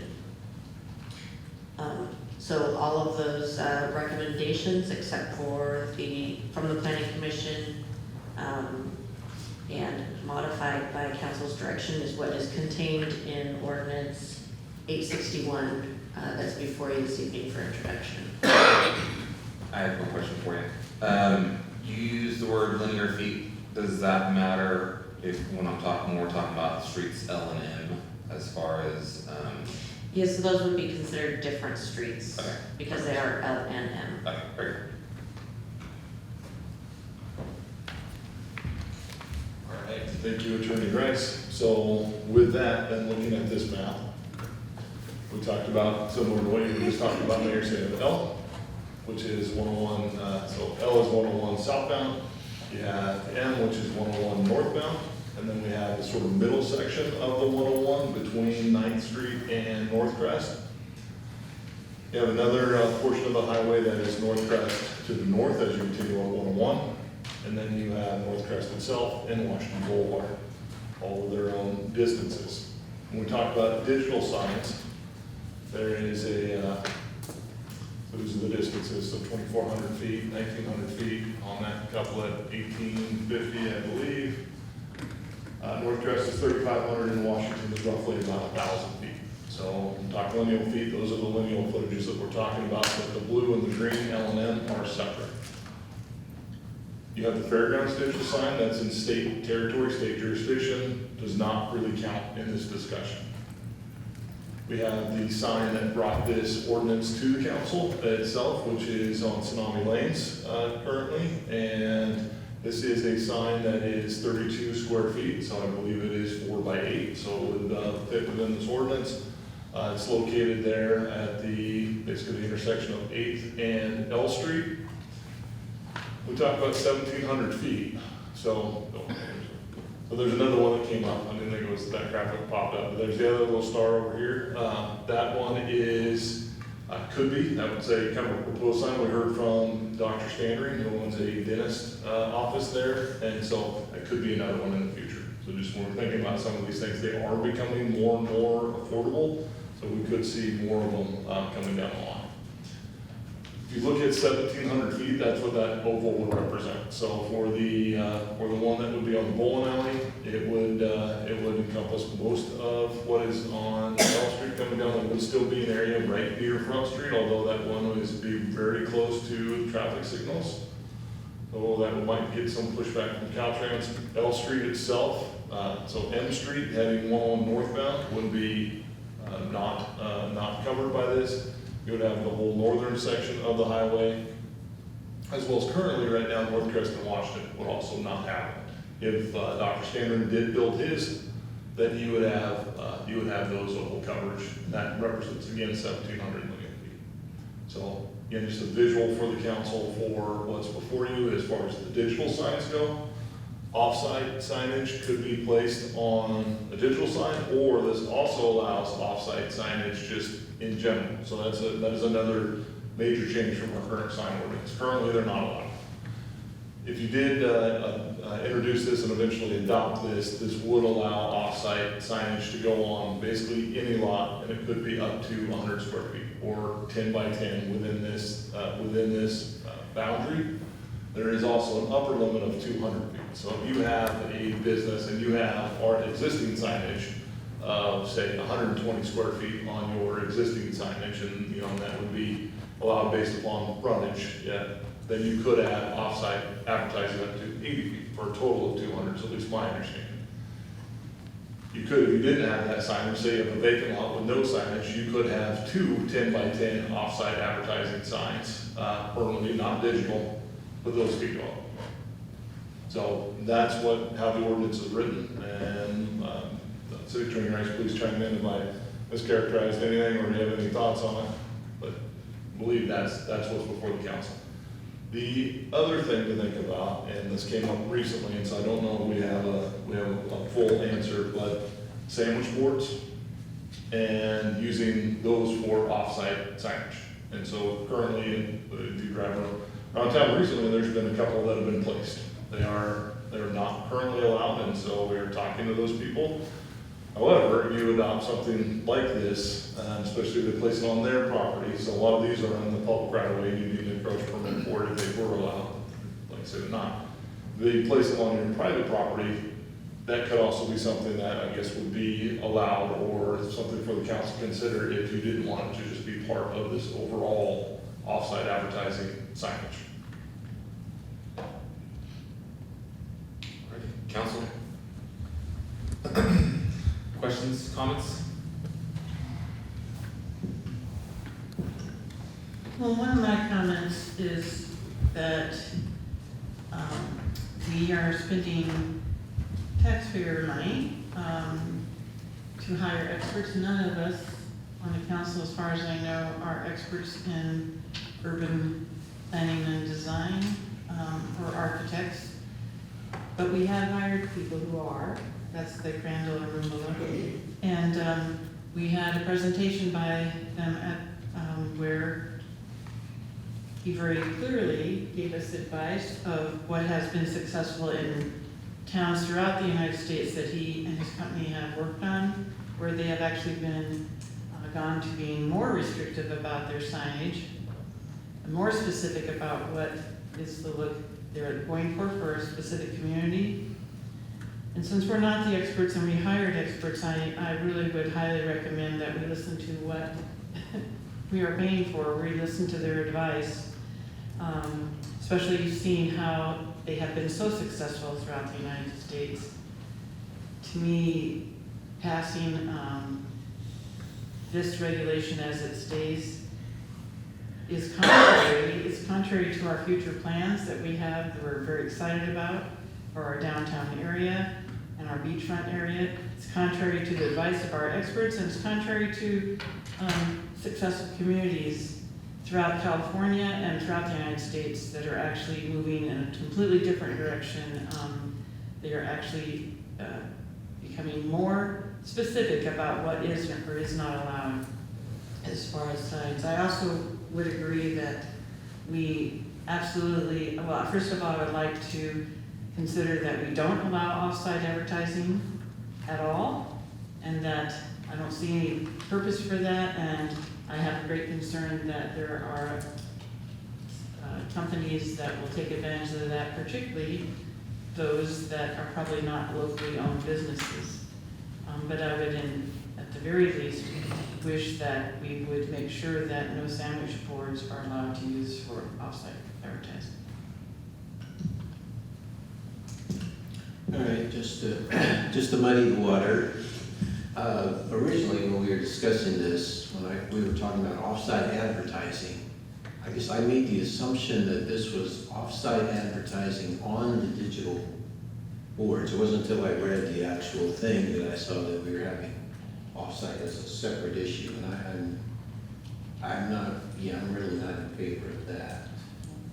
As far as I talked to Ethan about what the actual demand is around, especially in this zone in particular, and we've had just the Dr. Standring is the only one. And we're going to look at the future besides if the only other, I guess, major one they have is one of the schools want to put up a digital sign, so, which isn't in this zone, so we'll have to address that some in the future. So I'm happy with the limited amount of digital signs on the North Crest 101, but not the off-site advertising, unless it's on the digital signs. Okay, so I disagree, and I think the debate needs to be over. I don't think that this should drag on for several more meetings because you guys don't understand. You guys keep coming back with more and more changes. We're never gonna have anything finished here. I don't agree with putting signs up and asking for forgiveness later. I wish this would have been done right from the get-go. But now we're in the position to, and I thought we had compromised to get this moved off of the future agendas. But this is just, we had to modify it and compromise so that we can allow modern technology in the sign ordinance. And so I would urge everyone to respect the work that's been done up till now and keep moving this thing forward so we can be done with it. I really look forward to it being done. So, if we were to say not to do off-site like billboard, like somebody wanted to put a 100 square foot billboard on their property, would that change anything? Could we continue on and just have it amended to say not counting non-digital off-site? Offsite advertising would only be allowed on the digital. Yeah, we're not changing the municipality or, somebody to erect a 100 square foot billboard next to Chipotle in that empty lot. So what are your thoughts on making that? Or is this gonna be another meeting? And still being able to introduce.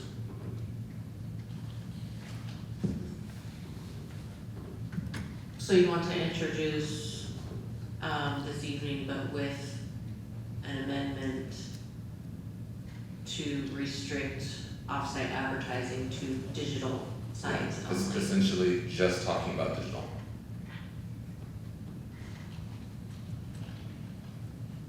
Yeah, I think we can do that as long as it's very clear in the motion, sort of like I just stated.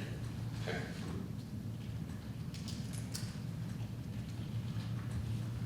Okay. So, as we read this motion, we're gonna want to add,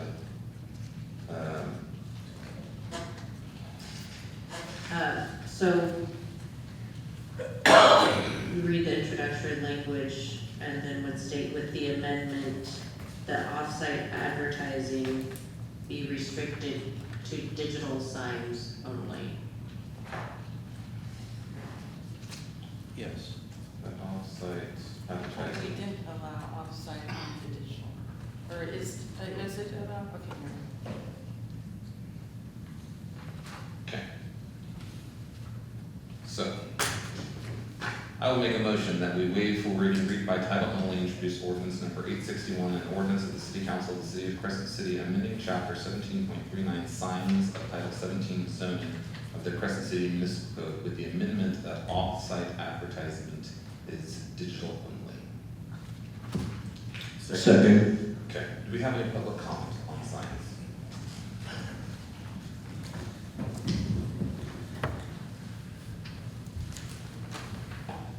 I'm just curious whether you were aware of the fact that there are more businesses that are deeper into the community and are not on the 101 corridor where a bulk of the traffic goes.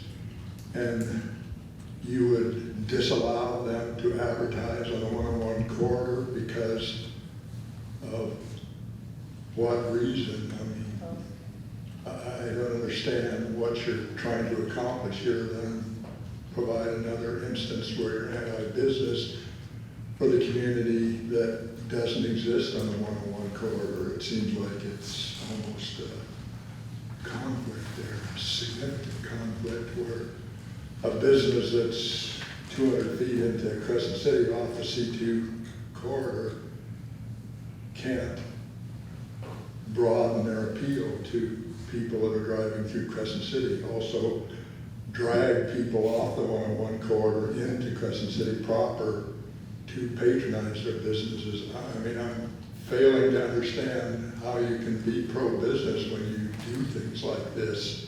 Seems like a smack in the face for somebody that has a beauty parlor that's 2 streets off the 101 corridor, a flower shop, you know, a tourist-related business where there's trying to sell knickknacks that somebody driving through Crescent City that's a tourist isn't even aware that they exist unless there's a sign up there on 101 that says, with an arrow pointing to their location.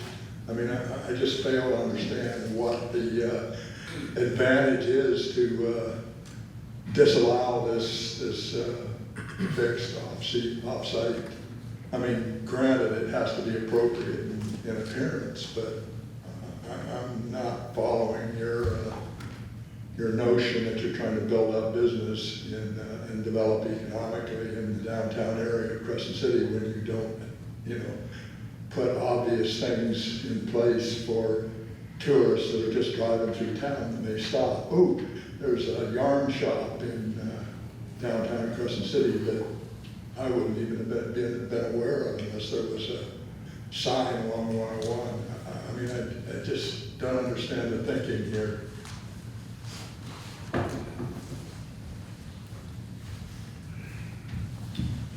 Roger Gill in the city.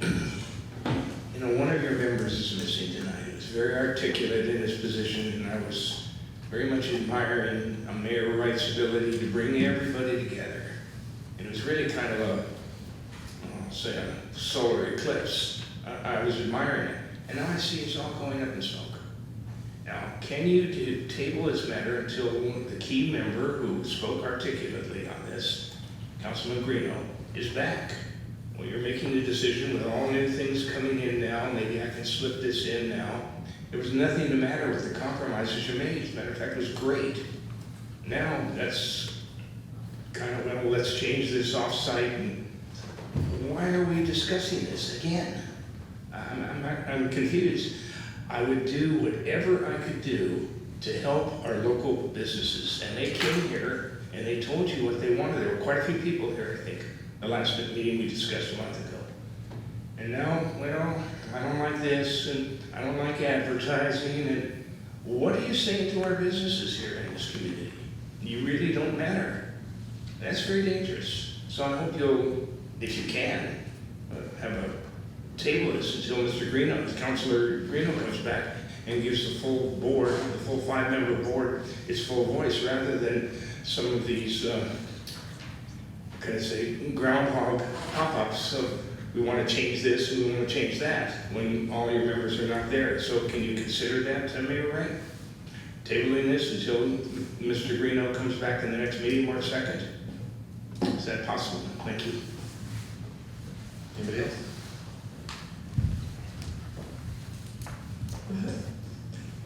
So, let me see.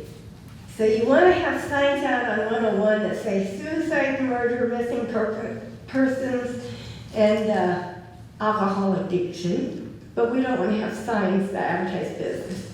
Sounds good to me.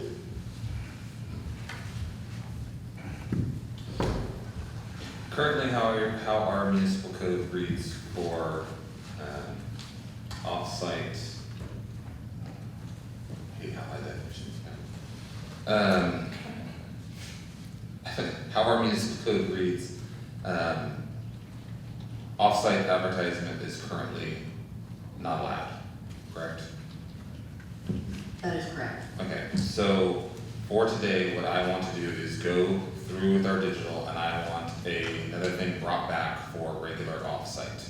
Because as of right now, it's going to hamper getting the sign ordinance put through. And I would much rather have the digital portion done and bring back off-site when we have the full board, because this is something we've already talked about, the sign portion, and then bring back for off-site advertisement. I agree. Is that in addition to the motion that we have? We can, amend to add or I'll bring it up at the end of the meeting to come back for city staff to bring back another piece to a future meeting about offsite advertisement. And something else was brought up, which we probably should talk about also, which is out of the C2. So. Okay, so currently we still have a motion on the table. We will keep that motion, and I will bring it up at the end during council directives. So, motion as it sits. As long as we still have our motion and I said the motion, as long as we still have our second, then we'll go ahead and vote. Councilmember Altman? Yes. Councilmember Shamblin? Yes. Mayor Pro Tem Tinkler? Yes. And Mayor Bright? Yes. All right.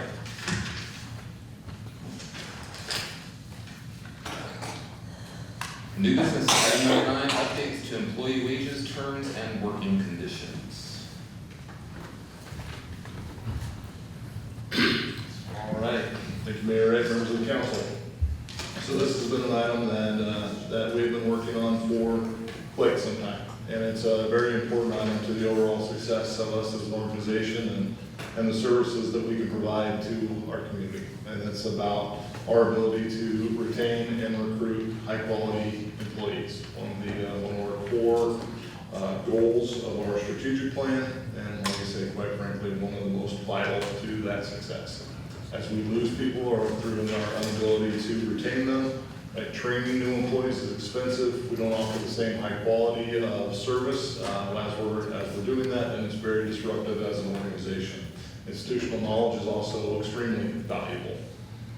So in order to do that, in order to understand the market in which we're in, one of the first steps that the council directed us to do as staff was, and this was actually through working with our employee groups, was to hire an outside consultant. And so the city council approved an agreement with Evergreen Consulting to do an employee compensation study. Where do we sit as compared to the market? With us tonight, we have Mark Holcomb with Evergreen Consulting, and he can present the results of this. Really, it's an independent study. We wanted this independent study to be a tool for management, also be a tool for the council and the employees to know exactly where we stand. And with that, I'll turn it over to you, Mark. Hi, thank you very much. I appreciate you having me today, and I will go ahead and share a presentation that I have and walk through some of the items that I think made up the study. So if you'll give me one moment to share my screen. Perfect. Let me set my phone down here. Hopefully y'all can still hear me. Okay. So with this final presentation of sort of a wrap-up or summary of the compensation study, I'll give a brief overview of the study goals and project phases that we took to get to this point of making recommendations. We'll talk about some of the feedback we got in the employee meetings. We actually did meet directly with employees. We came on site and heard from employees directly. We'll share some of what they shared with us.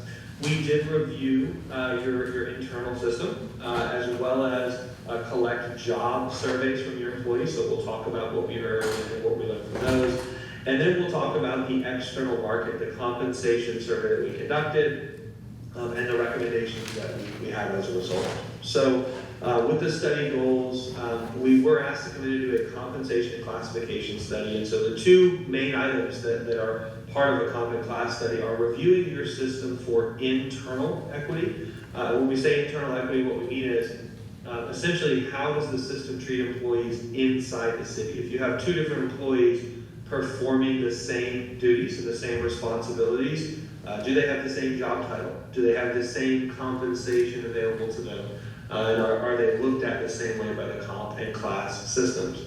Then we also want to look at external equity because we know being able to recruit and retain talent does, at least in large part, if not exclusively, but in large part, deal with the wages that they're offering. So obviously employees have options, and so we want to make sure we're competitive with that market.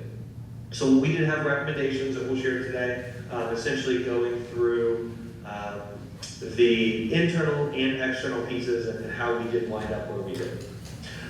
So the phases that we took is phase 1 was the outreach phase, where we did work with your organization, your city manager, and other designees from the city in order to collect data. We collected job descriptions, employee salaries, org charts, et cetera, to help us understand how things operate at your organization. But we also collected data from your employees. So as I mentioned, we came on site, we met with employees, we asked them questions, we asked them what they like about working for the city, and what are the concerns, what are the challenges that they're facing, working with the city right now. We did collect job surveys, as I mentioned, from them, and so in phase 2, we really reviewed those job surveys that we collected from employees. We did focus on the duties, the tasks, the responsibilities that employees are working from. So we looked at the jobs as described by your employees. We compared those to the job descriptions on file, and essentially went forward to say, are they operating in the same context that we had before or not, and made recommendations to the classification structure where we saw that there were changes needed. Phase 3 was the compensation portion of the engagement, so reviewing your market peers and seeing how do you line up with that external market. We did also look at compression and internal analysis to make sure that any recommendations that we would make wouldn't create concerns within the city. And so that brings us to the phase 4 solution, which is where we did talk through a number of options with the city. We talked about the relative pros and cons of each option. Why might you want to select it, and why might you want to avoid each of the options. So we do have a recommendation to share. And then the reporting would include things like this presentation, as well as the final written report. So a little bit to share just from the employees. Obviously, again, there was a lot of positive that was shared by employees. When we asked, why do you like to work for the city, or what was it that attracted you or keeps you here? Camaraderie with the coworkers, within the organization, the culture of the organization was something that was mentioned a lot by employees. Furthermore, flexibility and stability of knowing, hey, the job is here. I have the opportunity to build a life, to work, in the area. And they said, hey, it is a good job that I'm able to hold here. Benefits, including mention of health insurance and retirement, were attractive to employees wanting to work for the city. And then lastly, location. A lot of people said, I'm local, I'm from here, I want to give back to the community that I live in, and so I want to stay in this local area. Talking about, again, growing up in Crescent City, but also just the beauty and the ability to live in such a wonderful location. With that being said, employees did have concerns as well. So when we talk to employees about, what are your concerns, what are the things that you would like to see us look at, external equity was really one of the biggest things. People said, hey, I love working here, but I feel like I can make more if I worked in a number of other locations. There were different examples shared, but employees did perceive that pay is not kept up with what it should be. We did have some concerns as well, talking about internal equity, so how do positions relate to one another. One of the things mentioned was compaction, so people talking about, hey, my salary is compressed with someone else's, it should be higher based on the work I do, but it's too close to someone else, and essentially shared they didn't feel like it was appropriate or accurate based on the duties of the work being done. People did talk about staffing, saying, hey, we need more people to be working, that I feel like I'm overworked based on the workload I have. We did also hear employees talking about job descriptions. So people said, hey, I feel like my descriptions are not accurate, I feel like those should be updated, and it should be, essentially should be updated to show the responsibilities that I actually have. Talked about parity again, so based on the work I'm doing, maybe my pay would be fair if all my duties were captured, but because they're not, I really feel like my pay is inaccurate. And then lastly, talking about raises, this is a common thing that we hear across the country since COVID and since that inflationary period after. But again, it is not something that your employees felt they were immune to. So keeping consistent with the raises in the area. So those were all perceptual notes, but when we looked at the data itself, so talking about the data now that Evergreen's evaluating, not just the perceptual, we did see, again, some of the strengths. You do have a nice consistent range spread from minimum to maximum within and across units. So again, that range spread being the distance that employees have to grow within their range. So starting at the minimum of the range, moving up to maximum. We like the consistency you had. You do also have a strong positive relationship with your step system, moving people through the steps over time. Again, of course, that's how a step system is supposed to work, but you all should be commended, again, for keeping that system working as intended, because we do have clients where, unfortunately, the steps are not utilized in the proper way. With that being said, there are lots of employees at the top of the range in that fourth quartile. Again, it's not necessarily inherently a weakness because it does show you've had employees moving through the scale and staying within the city. But we do want to flag that because that in and of itself, while not an issue, if combined with pay that is below market, can become a limiting factor in employee earnings. So we'll call that out now. We'll come back when we get to the market results, but we did want to mention the significant number of employees at the top. And there are some instances of compression that we did find with essentially employees who were compressed up against others that maybe they had been here longer, or maybe it's an employee versus a supervisor. It wasn't a significant number of instances of that, but we did see that. Continuing with the internal analysis before we get to the external, the last thing we did want to highlight was the job survey participation. So we did get excellent participation from your employees. There were 48 different job titles or classifications that were surveyed, and we did get responses for 40 of them. So again, we had pretty good representation, almost 85%. And then we did have excellent JAT participation as well. So about 93% of supervisors did review the JAT submissions that came into them. So again, overall, a very good participation rate, which we appreciated seeing, was definitely a positive there. So that all being the internal analysis. On the external, we did survey 24 different peer organizations. So you'll see those over on the right-hand side there. A few at the bottom are more specialized, so looking particularly at some of your classification strands that are fire.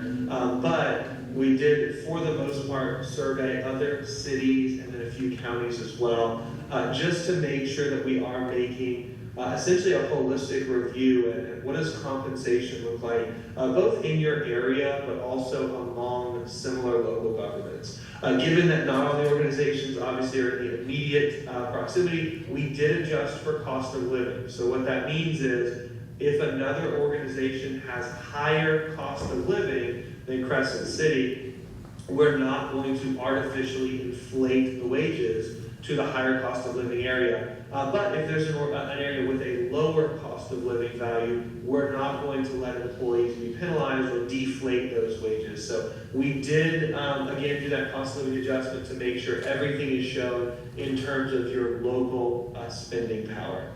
We did collect salary ranges and actual salaries, and we looked at 50 different jobs representing all of the different participating parties in the study, so all of your different associations and unrepresented classifications.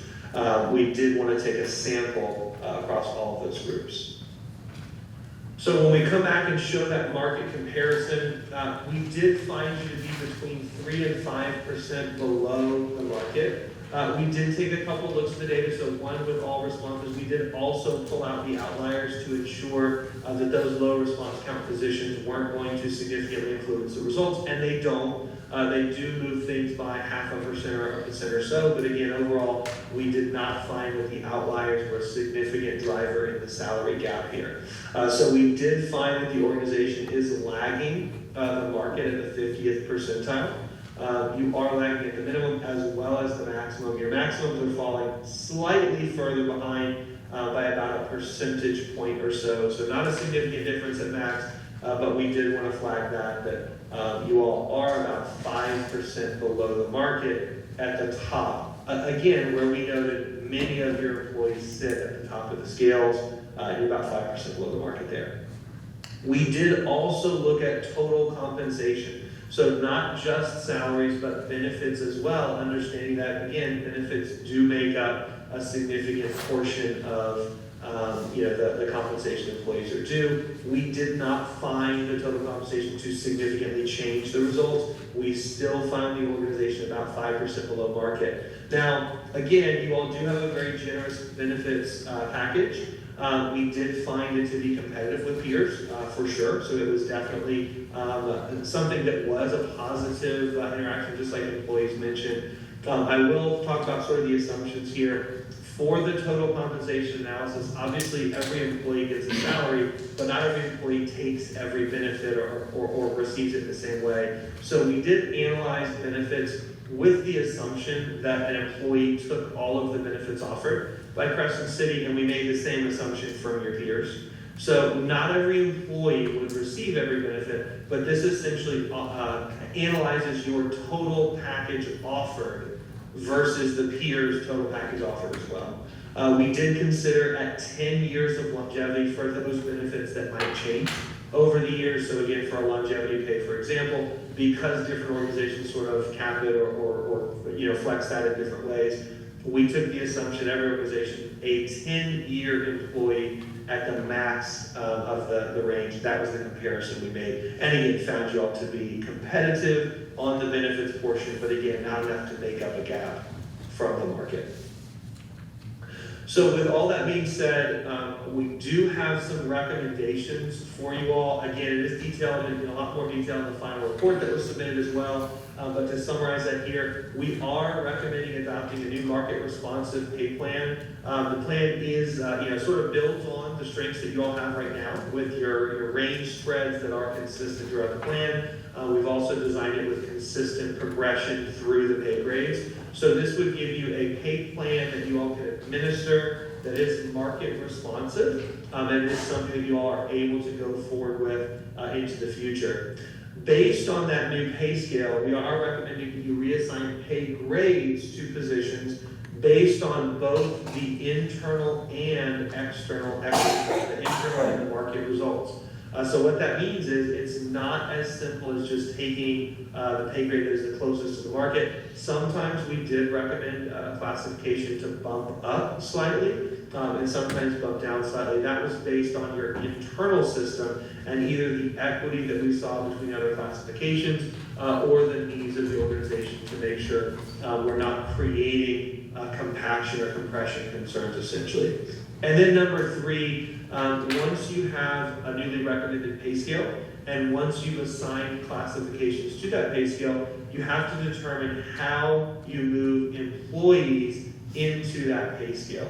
So we do have a few different options to highlight. We're showing the costs of the recommended option, but understanding, and we'll move to this slide and sort of touch base on this, this would be the cost to get you all to the market in 1 year. Again, we have had conversations with your city manager as well as finance and other leaders, understanding the costs are high. So this is just the recommendation for what it would take to get to market.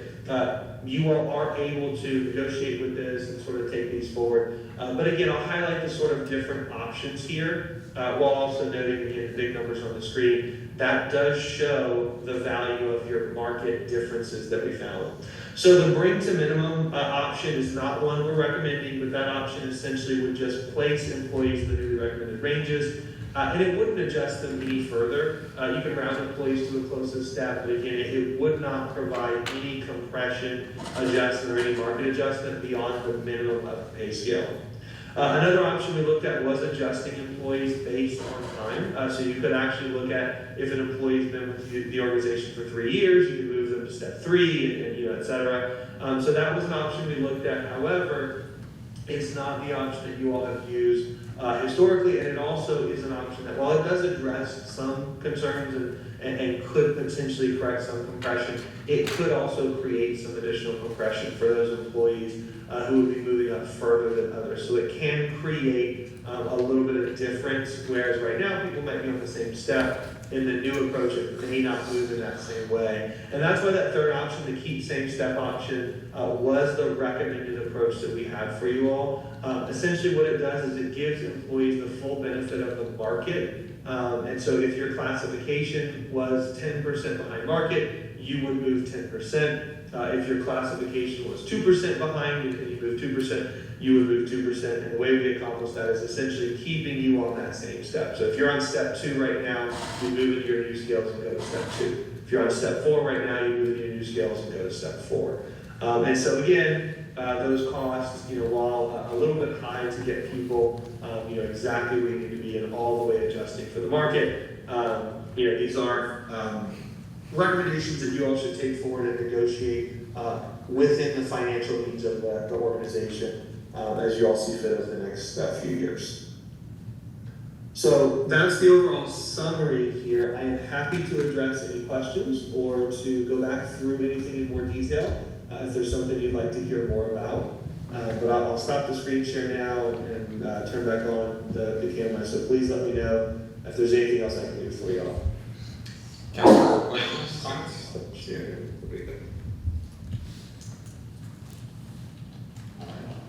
So that is that's the first part of this agenda item, and it was a part that I want to thank Mark and his team. Mark had some transitions right in the middle of this project, and so he ended up taking the project back over and saw it to its completion. So we certainly appreciate all of his work, all the market data that they looked into, and the much longer timeline than what we expected on this project as well.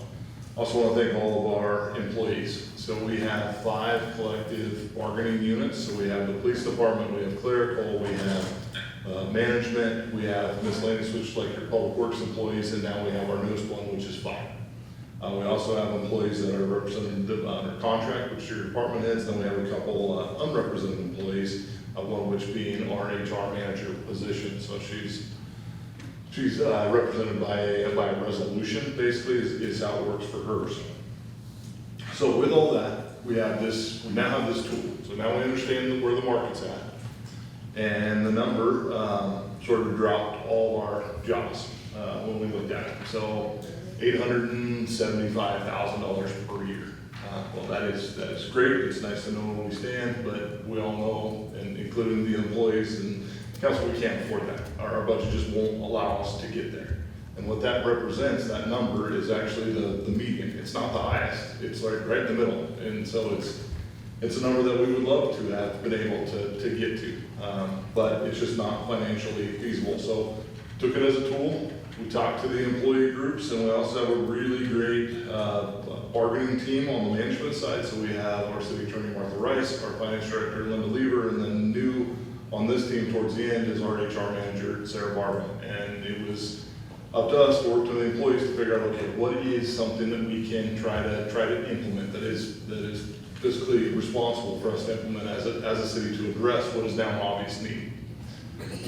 So with that, we looked at the recommendations. We also looked at our internal organization, supervisors versus subordinates, how it all plays out with experience and required knowledge and degrees, all those different things, and looked at it from a more holistic point of view, broke it into those pay grade that Mark was talking about. So we had 5%. We actually broke it up even more into 2.5, so we could try to fit in a tighter window than what that was. And looked at all those different elements. On the police side of things, we looked at not only the other agencies, but also our most, our biggest competitor, right, which is right in our own backyard. A lot of people that live here don't want to move away from here. It's important to understand what those draws are, but we had to be able to compare with the local agencies, in particular the sheriff's department, quite frankly, was one of those direct competitors. And they've had some recent raises, and so we have to acknowledge that. On the fire side, we looked at Humboldt and Arcata as our closest competitors on that side, and we're pretty close on the fire side of things. So with all that, and armed with the tools and the information, we sat down with the employee groups, and we met several times with each of them, not only in regard to compensation, but also in regard to other things in the MOU. Most of those are pretty well worked out, so there's small things like, some of it was in regard to overtime and how overtime's done. On the fire side of things, it was some additional certifications and how to compensate for those. And those are all within those MOUs that are within your packet tonight. But with the organizations and trying to get to an equitable pay that we thought we could afford, That's where it was a sort of a basic structure. So looking at those employees that were pretty close, looking at those employees that were then in sort of a middle tier, and then those that were way out. And we have positions that are over 30% out from just this meeting. We also have positions that are even slightly above. It doesn't change the fact that as time has gone on, the thing has gotten more expensive. And so what's before you tonight on, for the majority of the employees, is a slightly different structure than what we have now. And so we're asking the councils to actually create a step 6 for the employees. So we have 5 steps right now. So we'd be creating a step 6, which would be 5% above the step 5, but it would eliminate a 5-year longevity. So currently right now, most of those employees have a 5-year longevity, it's 2.5%. So this would actually, what this would do is it increase our range. So when we go to recruit, we would have a bigger range to actually recruit from, because now we have a step 6, but also give those employees who worked that time period to actually jump to the step 6. There's multiple benefits on that.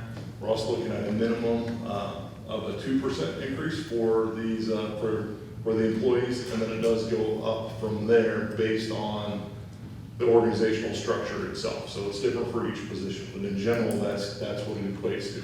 On the PD side of things, currently right now, and this is just the facts that are out there, with the most recent increase to the Sheriff's Department is 21% higher. They're Deputy 3.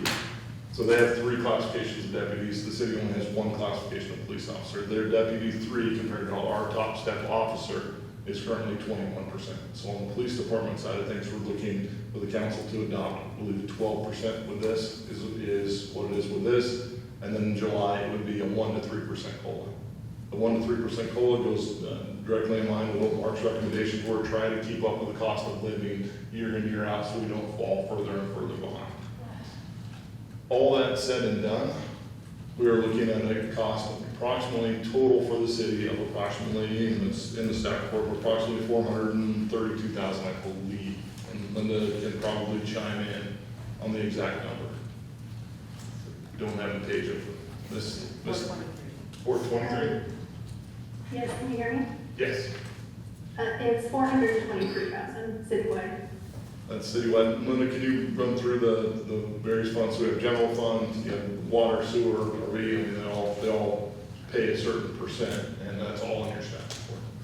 Council wants to. Sure. So the employee costs are split between the different funds based on which fund that employee is doing work for.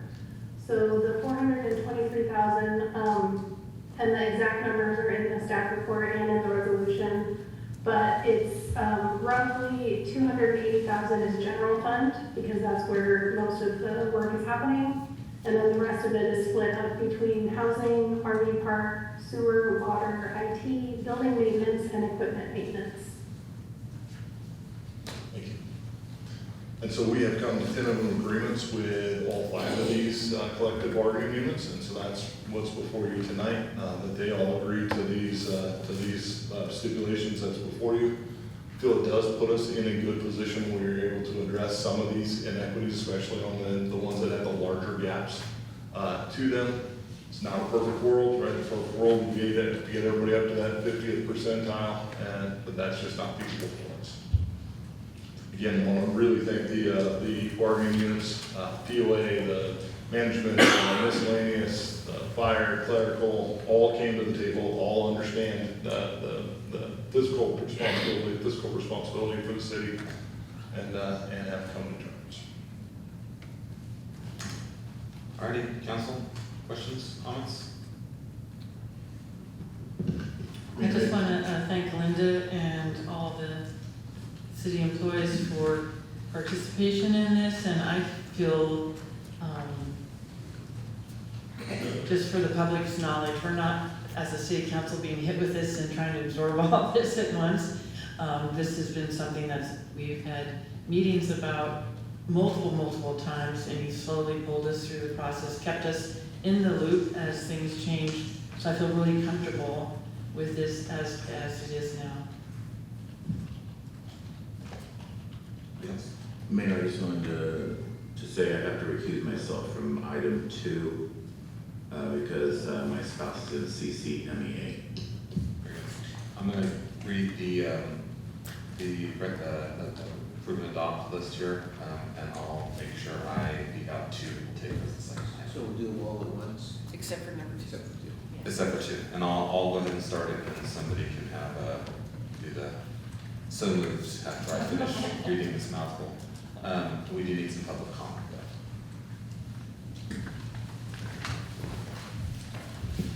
though. So, am I to understand that it would cost $873,000 if you came up to market value, right?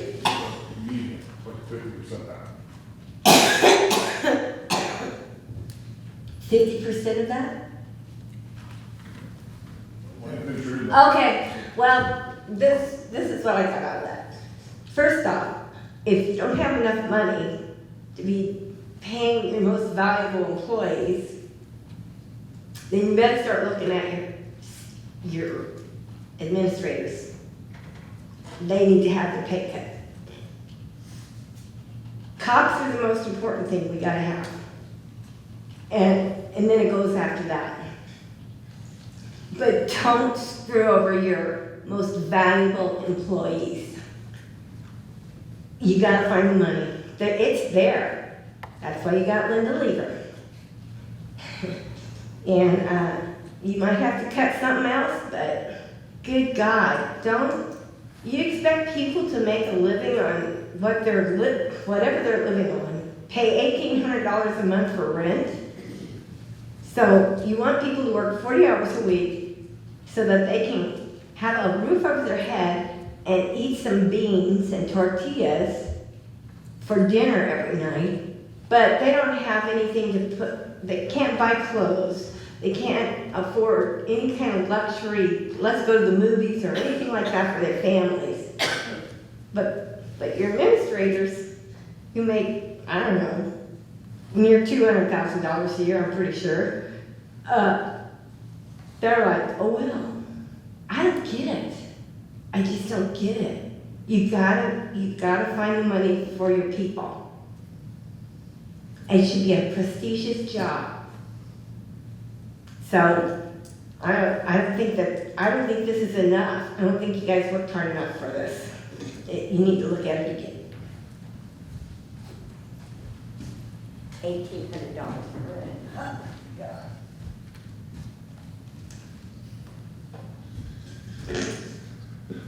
I'm not gonna ask your city manager to take a pay cut, but you do realize that you're 5% under on average, 5% under maximum or market value at this point, and things don't lock in at one point. I mean, market value is going to change over the period of time, so at some point, there's going to be inflation involved in all of this, and your separation between market value and what you're paying your employees is liable to increase rather than decrease. So, I'm not saying you're doing anything wrong or that, this is completely out of the realm of possibility, but at some point, I think you're always going to have trouble catching up to market value because of the community that we live in. And the best you can do is focus on who's important to you as a community and to you as a workforce and for Crescent City, and focus on that, and then hope that your employees are amenable to understanding that kind of focus that you put on your vital employees. So, like I say, I'm not going to suggest that the chief of police take a pay cut because he's the chief of the police department, or that Mr. Weir is going to need to take a pay cut in order to compensate other employees within the city. That's not fair either. But like I say, I think you've got a pretty significant problem when you're 5% down on market value already, and that's not going to change anytime soon if the market value continues to go up. Thank you. Anybody else, public comment?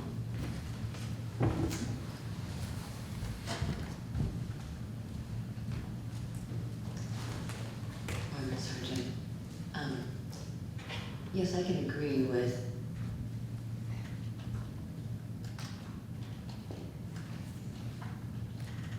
I don't know his name, but yes, I think that having the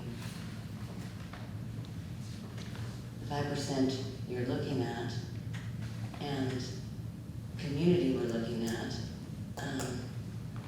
it's kind of like leaving a rock dry because, well, the community isn't that wealthy for obvious reasons. There are some areas that need to be improved within the area and focused on those who have already been here and businesses to improve this environment, to support more of an increase for those who are employees of the area. So I understand we're doing the beautifying the area, but at what cost does beautifying the area come to? Having it be almost wasteful, since we're looking for that 5% that you're looking for to increase your income. Looking at balancing things out between improving the environment we're living in to help support the wages of the officials, but also not beautifying it and supporting the officials in such a way that it takes more away from the community, from what is being put directly into the community as assets, not just beautifying.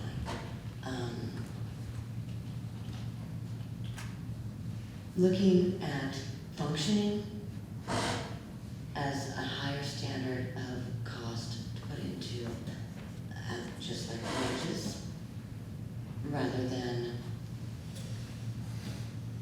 beautifying is, I think, finding out where our values are for this community, finding that balance to help improve where cost of living is and have affordable living, actual affordable living here. I do agree that the $1,800 a month is just not affordable living for anyone, especially in this area. It is not compatible to what the standard individual is going to be making here. It just isn't. Officials is one thing. Not everyone's officials. So, Finish that. thank you. Thank you for your public comment. Anybody else, public comment? All right, I'll close public comment, and if there's no further council discussion, I will start this very long. All right, I will make the motions that we approved and adopt the comprehensive compensation study prepared by Evergreen Consulting. Adopt resolution number 2026-05, memorandum of understanding between the City of Crescent City and the Crescent City Employees Association. In addition, resolution number 2026-06, memorandum of understanding between the City of Crescent City and the clerical employees of Crescent City. And also adopt resolution number 2026-07, a memorandum of understanding and side letter agreement between the City of Crescent City and the Crescent City Police Officers Association. And further, resolution number 2026-08, resolution of the City of Crescent City approving a memorandum of understanding and side letter agreement between the City of Crescent City and the Crescent City Fighters Association. And also resolution number 2026-09, a resolution of the City of Crescent City establishing compensation and benefits for unrepresented confidential classifications. And also resolution number 2026-10, a resolution of the City Council of the City of Crescent City approving special pays and wages for contract employees Also, resolution number 2026-11, a resolution of the City of Council of the City of Crescent City amending the fiscal year 25-26 budget and position control. And item number 10, resolution number 2026-12, a resolution of the City Council of the City of Crescent City amending the temporary employment agreement of William Bill Gillespie for the retired annuitant position of interim fire chief. I second that motion. Wait. So moved. So moved.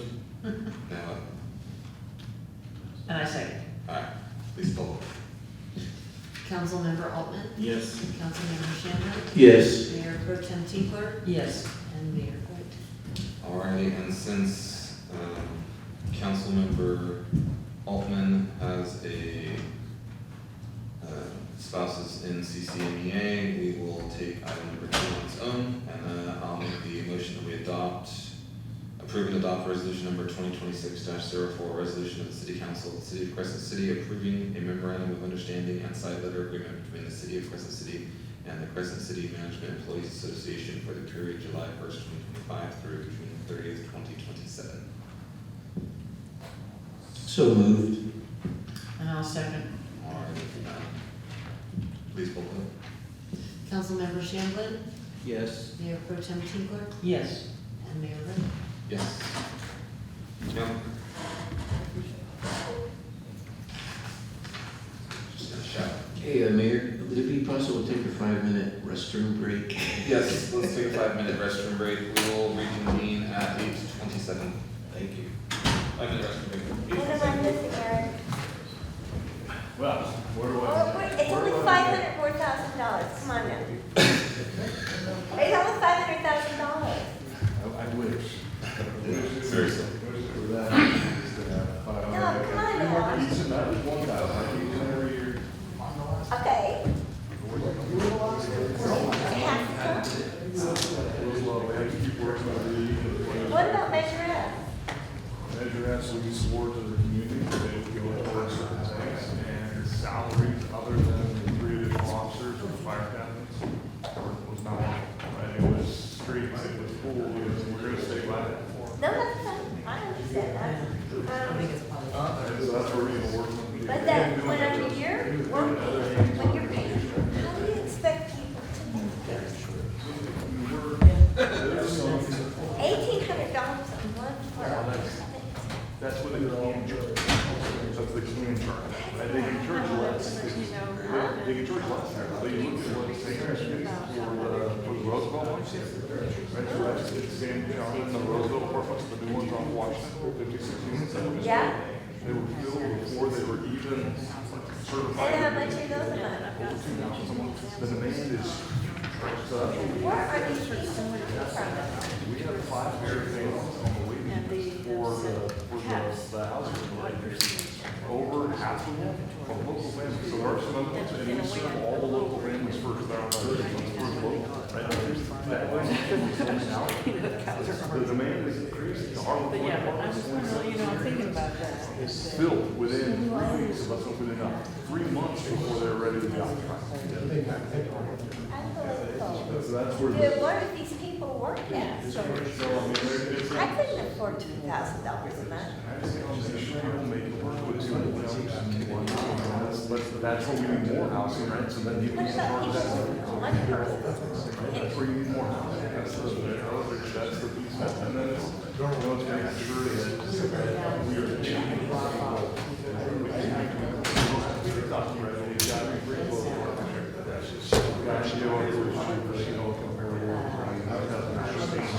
I agree. He does. So that's where he was one of the, I want to say, gosh, he was maybe one of the lowest paid issues. She's not thinking.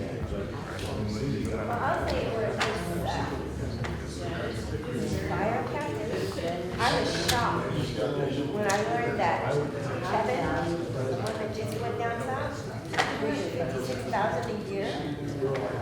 That's outrageous. Well, when you got. No, that's what it was in the papers. I know this has been a mess. What he got down south.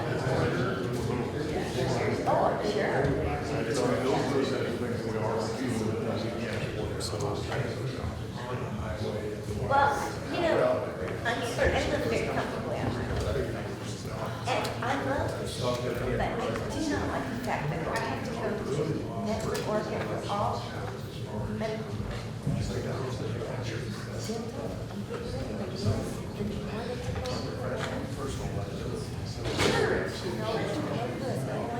Warm as I got here.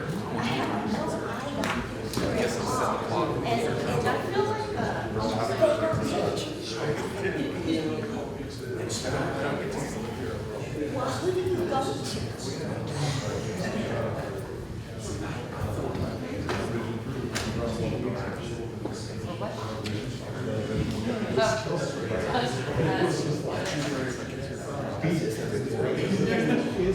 Yeah, I have ESP. No. Well, I mean, I went to Fred Meyer. They used to take.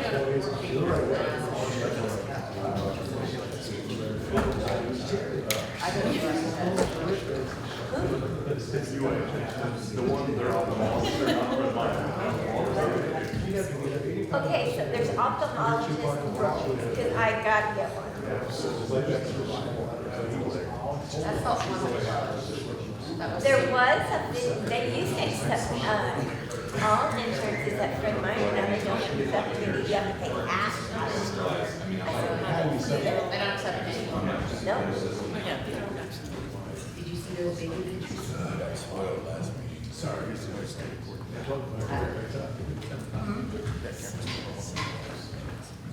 Alrighty, let's reconvene us to item number 10. Utility box park agreement. All right. So this is an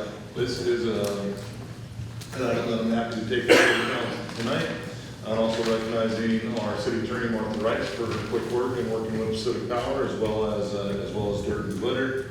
It was a nonprofit here trying to organize the local art. Bridget Lacey has also been instrumental in this development, connecting these entities, as well as Klamath Promise Neighborhood. So this project is going to be funded by Klamath Promise Neighborhood through Dirt and Glitter. And what it is it's a mural program to put murals on some of the utility boxes. So Pacific Power has utility boxes, the city has some utility boxes of our own that are just ours that are in the park. And so this would fund approximately 10, depending on the size of the mural, murals on these different boxes that we have throughout town. We're looking at possibly Beachfront Park, as that's kind of an easy one in and around Front Street.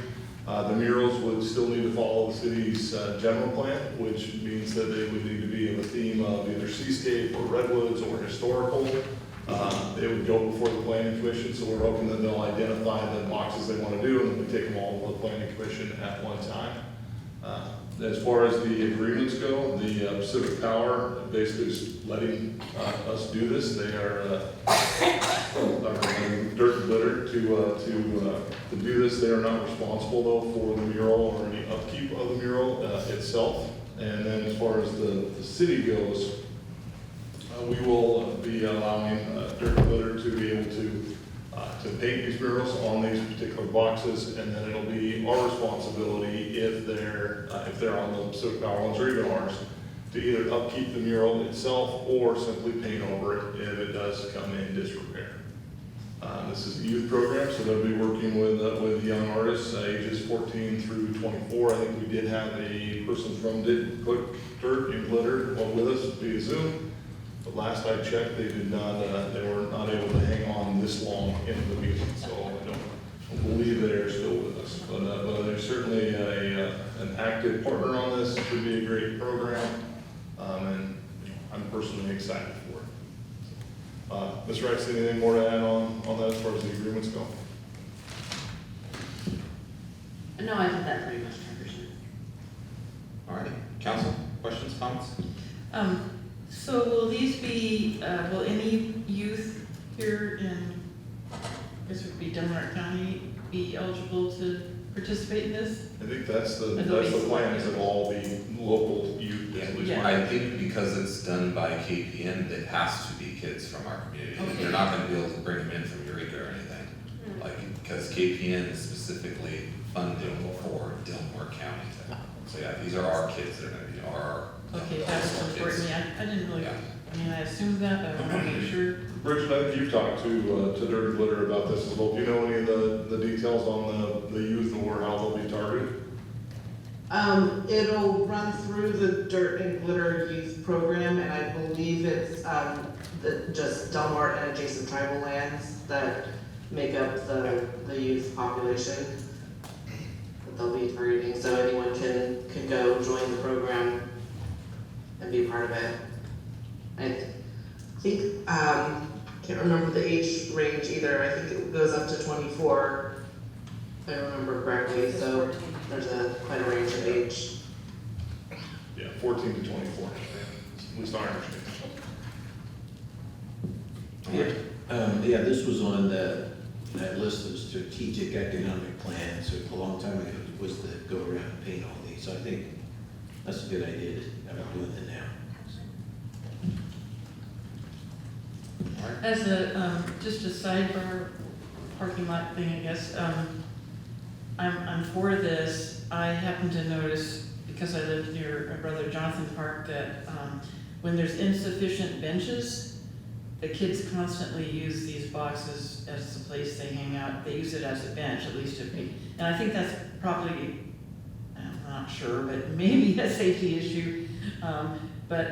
So one of my things I would say we should think about in the future, or maybe the promised neighborhoods could think about in the future, is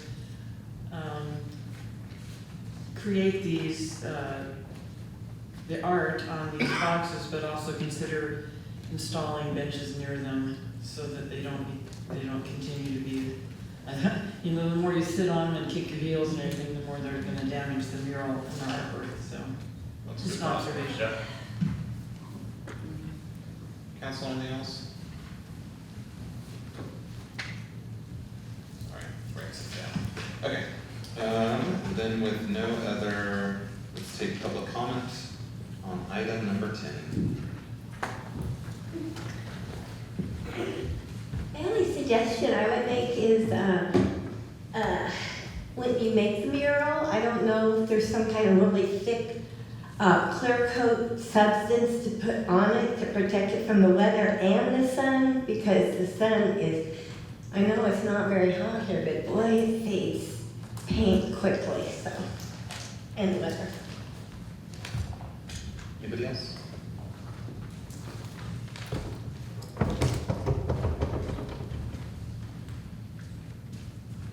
I want to support Ms. Tinkler with the idea of the benches. That's a good idea, because I've seen that too. I agree. Anybody else? All right, I'll close the public comment and bring it back to the council for a motion. I move that we approve and authorize the city manager to sign the Pacific Power Utility Box Art Agreement and the Dirt and Glitter Utility Box Art Agreement. Second? All right, I have a motion and a second. Please pull the vote. Councilmember Altman? Yes. Councilmember Shamblin? Yes. Mayor Pro Tem Tinkler? Yes. Mayor Wright? Yes. Item number 11, amendment number 6 to professional services agreement with Greenworks EC. All right, and you're right, members of the council. So this is a request for some additional funding for the Greenworks team who has been assisting us in designing the beachfront park amenities over the course of, just looking at the date, almost 4 years. So this June will be 4 years that we have been working hand in hand with this team, designing amenities such as the pump track and the 1 mile loop, working on the amphitheater and the waterfront plaza, adding in scope, such as the Clean California work, which includes the front of the Culture Center and the Tawa and Interpretive Trail. We have the original work that also included Kid Town. So over the course of that time, the project has taken many twists and turns with additional grant fundings and additional stipulations with those. The Greenworks team tried to keep this within the original contract amount. So we're about $1 million with designing these roughly say $8 million in the park total. So you're somewhere in that $8-9 million range as far as total amenities with Clean California's 3. So you're probably over $10 million in total design itself. They tried to keep it within that. They're now coming to the very end, and so we were looking for them to have 100% design documents actually by the end of February. So we were pushing hard as we want to hit this construction season, and we need to get out in front of it in order to do that. So we're hoping to bid this final project hopefully in the next, say, month, and then have an award come back to the council in April is our goal. And then they would start work this summer on the final phase of the amphitheater, waterfront plaza, and the Kid Town piece. The Clean California and Front Street piece is already under contract with Tidewater, and so they're gonna ramp up their construction as soon as the weather cooperates. So probably mid-April-ish is when that's gonna kick off. Then we'll have the final phase, which is that Artway sort of gateway features. Greenworks is gonna be finalizing that under a separate amendment that was approved by the council a while back, and that should be done by the end of March or so, and we'll put that out for RFP. But with that, they need approximately about another 5% is really what this comes down to. So 50,800. They know our budgets are tight when it comes to this, so they've really sharpened their pencil to be able to get through this. Again, they were trying to hold back, not do this. They're simply out of funds to be able to complete the work. We do have Ben Johnson, who's now the project manager on this. He's with us tonight. But it's really that straightforward. There's been a lot of twists and turns. We've been working on this for almost 4 years now. They were keeping their original per hour cost back in 2002. It needs some additional time to be able to complete that final effort. These funds would come out of the grants that we have for this project. And so that's at this point, we'll want to put this out to bid, and then we'll see where we're at with the construction of all these amenities, as that's, an unknown to us at this point. We are trying to design it to be within those construction budgets, which is also part of this additional effort. As you get closer to the final design, you sharpen your pencil, you take a look and see what it actually will cost, and then sometimes you have to go back and redesign to try to get us something we can actually do. So that has been an effort we've gone through twice now. So these agreements are kind of what there's a set amount, but then it's an open-ended, and they're coming back for, they're not firm fixed price of these contracts. There are twists and turns, and so, there's things that move throughout a project, and so, they could say, okay, well, now that this moved, right, we're coming back to you for this piece of it. This was actually more.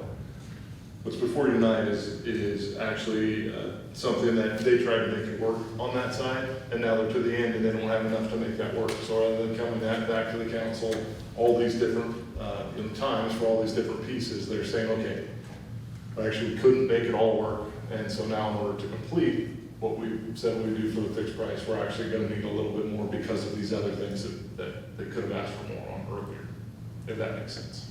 Yeah, I don't really like that, but if we're gonna have to do, I don't like that type of contracting, I guess. I'm with you, and I think they were trying to make it work, right? So from their side, they were trying to just not come back at all, and trying to be as good of a consultant as they could, and it just didn't work out in the end because of the extra effort.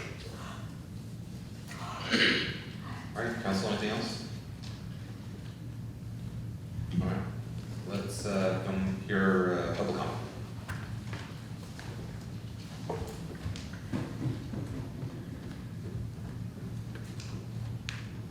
I'm just a little curious, every time you add things to the stable of public amenities, signs and gateway arches and bump tracks and an auditorium or some sort of an event thing in Beachfront Park, are you considering the fact that once all of these things are in place, and grants have obviously paid for all of this stuff, it doesn't come out of the city's pocket, what will come out of the city's pocket is keeping them looking nice in the future? And how much is that going to cost? And whether or not we could have done without some of these amenities and been able to close that 5% gap to your employees, as opposed to, I'm hoping that the amenities will bring the kind of economic income or increase from tourists and people that come from out of the county to cover your maintenance costs. But like I say, I'm wondering if we could have done without some of this and maybe perhaps close that 5% gap as a suggestion, as a way to pay more attention to your employees that you have in hand, as opposed to tourists that may come and spend money in the future because you've got a nice gateway sign leading them down into beachfront park and perhaps into the city to spend some money. Just a comment. Thank you. Anybody else? Public comment?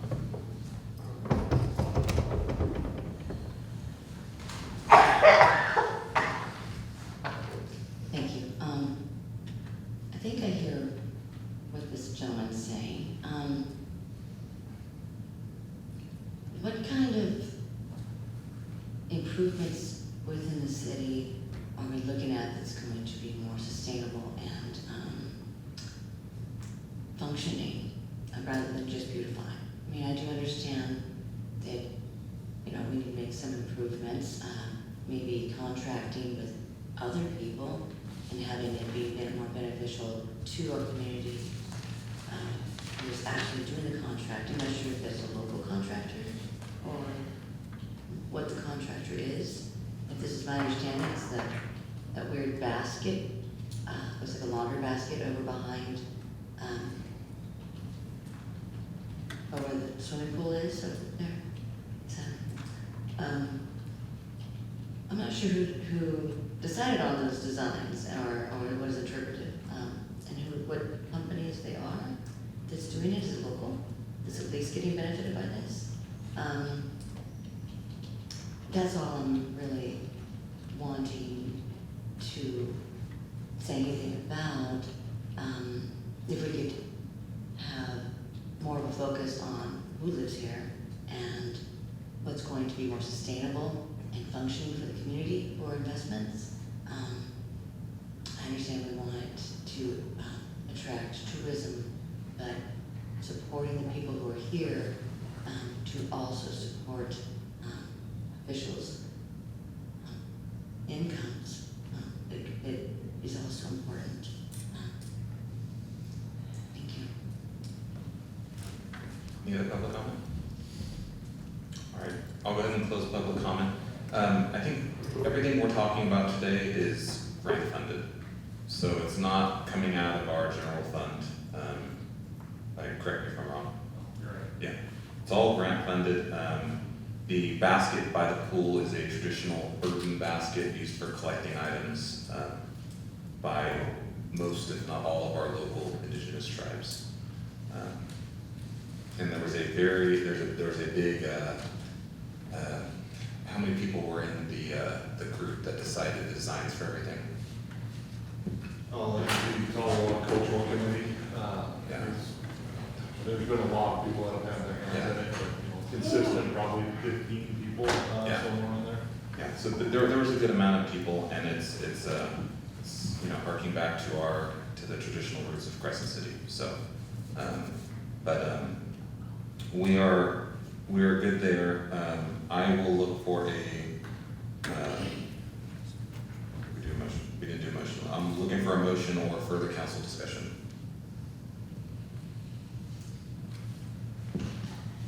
I move that we approve and authorize the city manager to execute amendment number 6 to the professional services agreement with Greenworks PC, increasing the contract amount by $50,800. Second.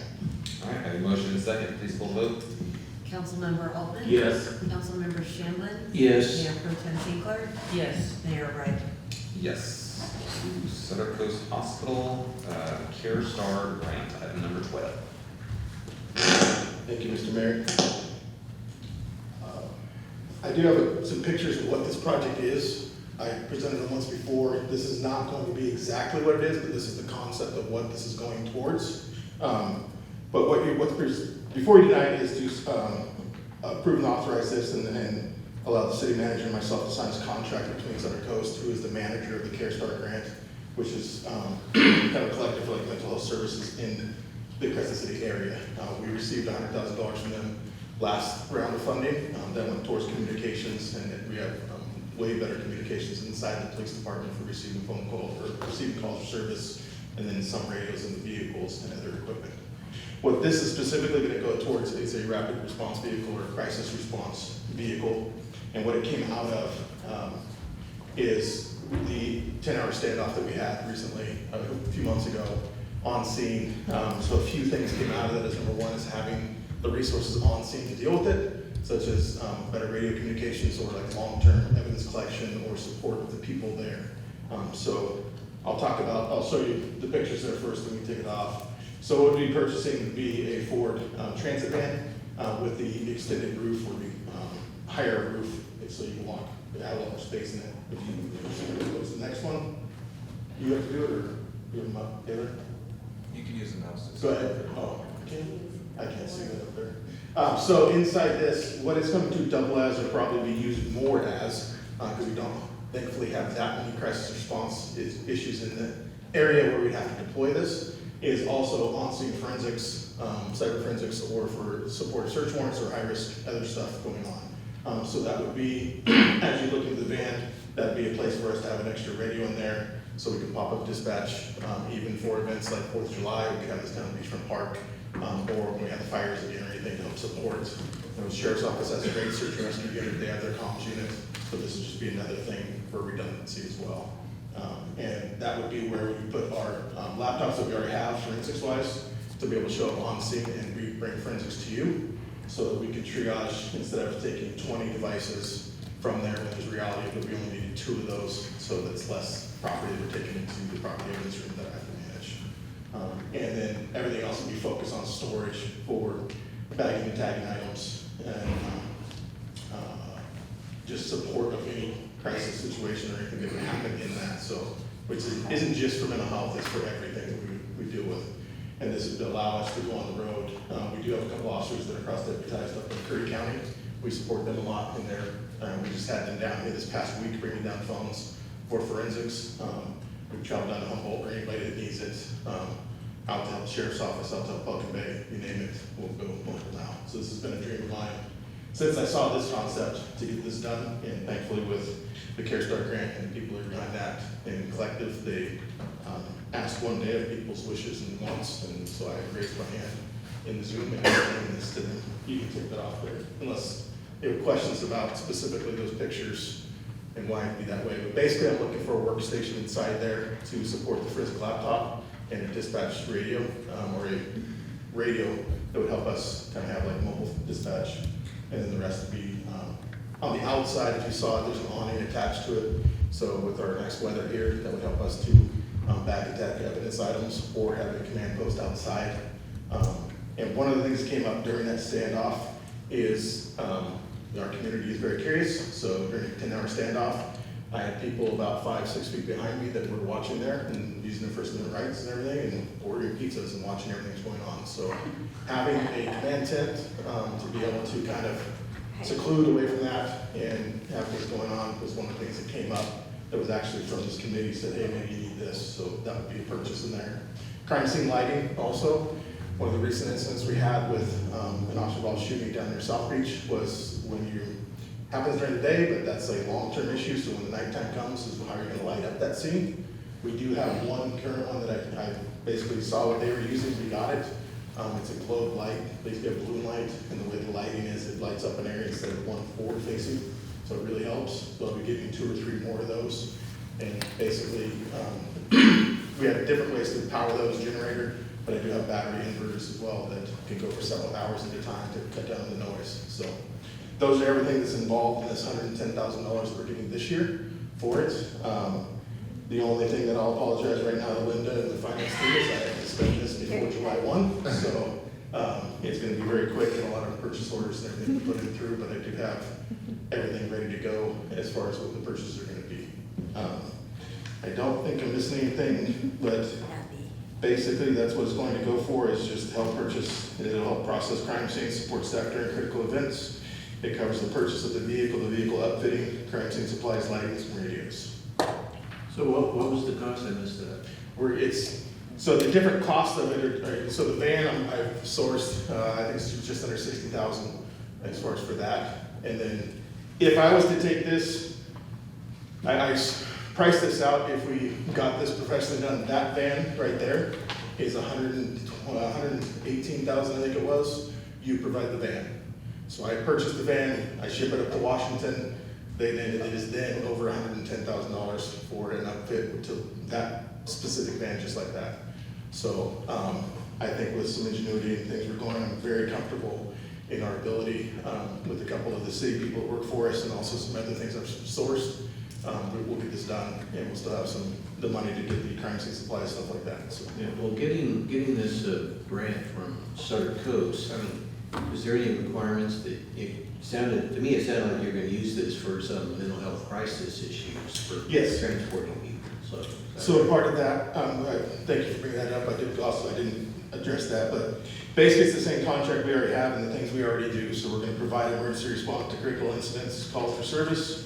This is specifically listed in the grant. Provide transportation for subjects that need to be transported to care facilities for further evaluation. Attend the Delaware stakeholder meetings, provide resources and updates, and provide emergency responses and communications for incidents that involve threat to life or in case of possible harm to other personnel on scene. So that's the requirements of what we will do in turn, which we're already doing. That's day-to-day operations for everything anyways. This just goes to enhance and support and bring better operations overall to this community. Okay, so I mean, was that, the way you were showing the pictures inside, was that set up to kind of transport people? And That's not the transport. We would transport and secure it. What we do right now is for our patrol vehicles for the people that we would transport if they're not transported by ambulance. So this would be the long term, for getting that long-term incidents where we have to set up and be able to operate out of there. With the reality that most likely it's going to be used more so for high-risk search warrants, stuff like that, or for mobile forensics and everything. So it's a multi-use. It's not just going to sit there and wait in between incidents. Where's it gonna be parked at?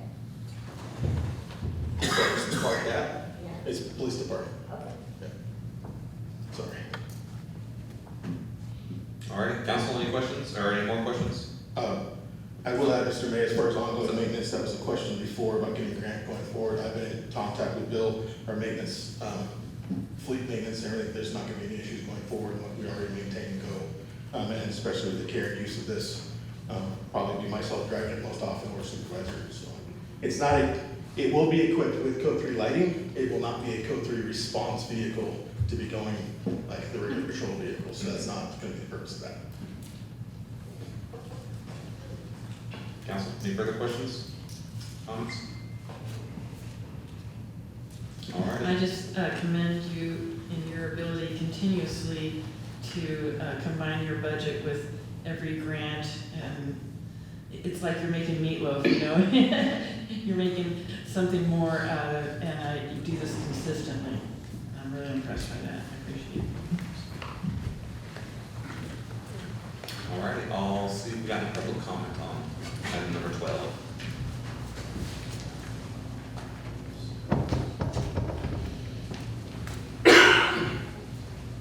I think that Ms. Tinkler's observation for utilizing funding and things, is Officer Griffin?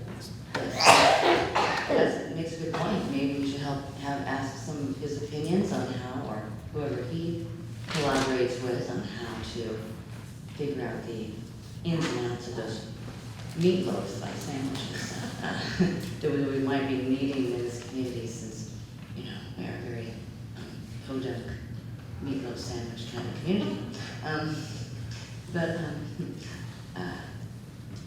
Also, earlier, I thought I made my point, but I did not. The sustainable part of what I was saying, that maybe we should put investment in. I love this. This is a really great investment for the community. It's sustainable. We used for multiple things and supported mental health issues, which we have a lot of. But the sustainable part I was talking about before, what I said, was the community gardens. They are definitely. We do got to keep it about public comment about this item though. Okay, yes, but anyway, sustainable, yes, we need more sustainable things within the community being, utilizing our money for. Thank you so much. Thank you. Anybody else? Public comment? Alrighty, I'll close public comment, bring it back to the council for a pair of motions. Mayor, move to approve and adopt resolution number 2026-13, a resolution of the City Council of the City of Crescent City amending the fiscal 2025-26 budget of the City of Crescent City. Additionally, approve and authorize the city manager and chief of police to sign the MOU regarding grant funds between Sutter Coast Hospital and the Crescent City Police Department. Second. I have a motion and a second, please pull the vote. Councilmember Altman? Yes. Councilmember Shannon? Yes. Mayor Pro Tem Tinkler? Yes. Mayor Ryder? Yes. Alrighty, city council items, reports, concerns, referral, council travel and training reports. City Attorney Rice, any legislative matters? This evening. Alrighty, city manager reports.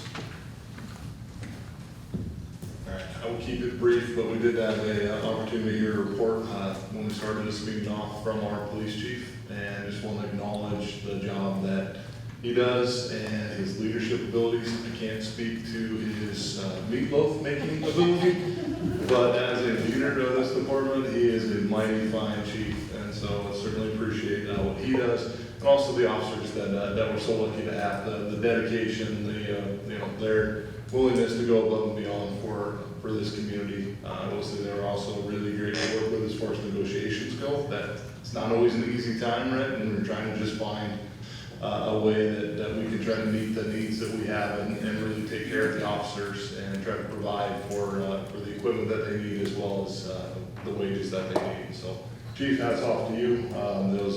Those badges that he showed with the gold stars as far as Lexpol, right? That is top notch. They don't just give away gold, right? That's everyday training, and it also just doesn't happen. It takes someone with leadership. It takes that dedication to make sure those guys are doing that so they can provide that service to this community. It's not easy to be an officer right now, especially in this day and age. And they do it with dedication. They do it with respect, and they really love this community, and that shows. So, anyway, Chief, job well done. Gentlemen, thank you guys. Definitely appreciate all you guys. All right. Council, anything? I have a couple things that the council will indulge me here. I was curious, we used to have a process about doing memorial benches and memorial trees. Curious about that still. We were talking about benches earlier, and I'd like to, I think I've said before too, my firstborn son passed shortly after he was born, and I would totally buy a bench and put Celia Elric on the front of it if that's how we do things. But knowing the process for that, if it's still a thing, if it's not still a thing, could we get that started again, would be great. Yes, it is still an active program, and so I think there's some information on our website, if I remember correctly, and not contact Heather, and then she'll be able to get you the form. We can walk you through the whole process with the current pricing for it and kind of the locations that you would pick and what you want with the bench. Very good, very good. And then lastly, and Councilmember Altman's probably gonna jump down my throat for this one, but I think based on everything we've heard from the public, we probably need to bring back off-site and just general advertising back to the council for discussion, not for not doing the previous adjustment to the municipal code that we were talking about, but back for discussion. A couple of small things, like I said, for discussion. Not to have something prepared, but we need to apparently talk a little bit more. As long as nobody has any major objections to that. So that'll go to the planning commission first, or not? No, that would be us. Because it already technically went and came back, so this is us revisiting something that was already brought back to us.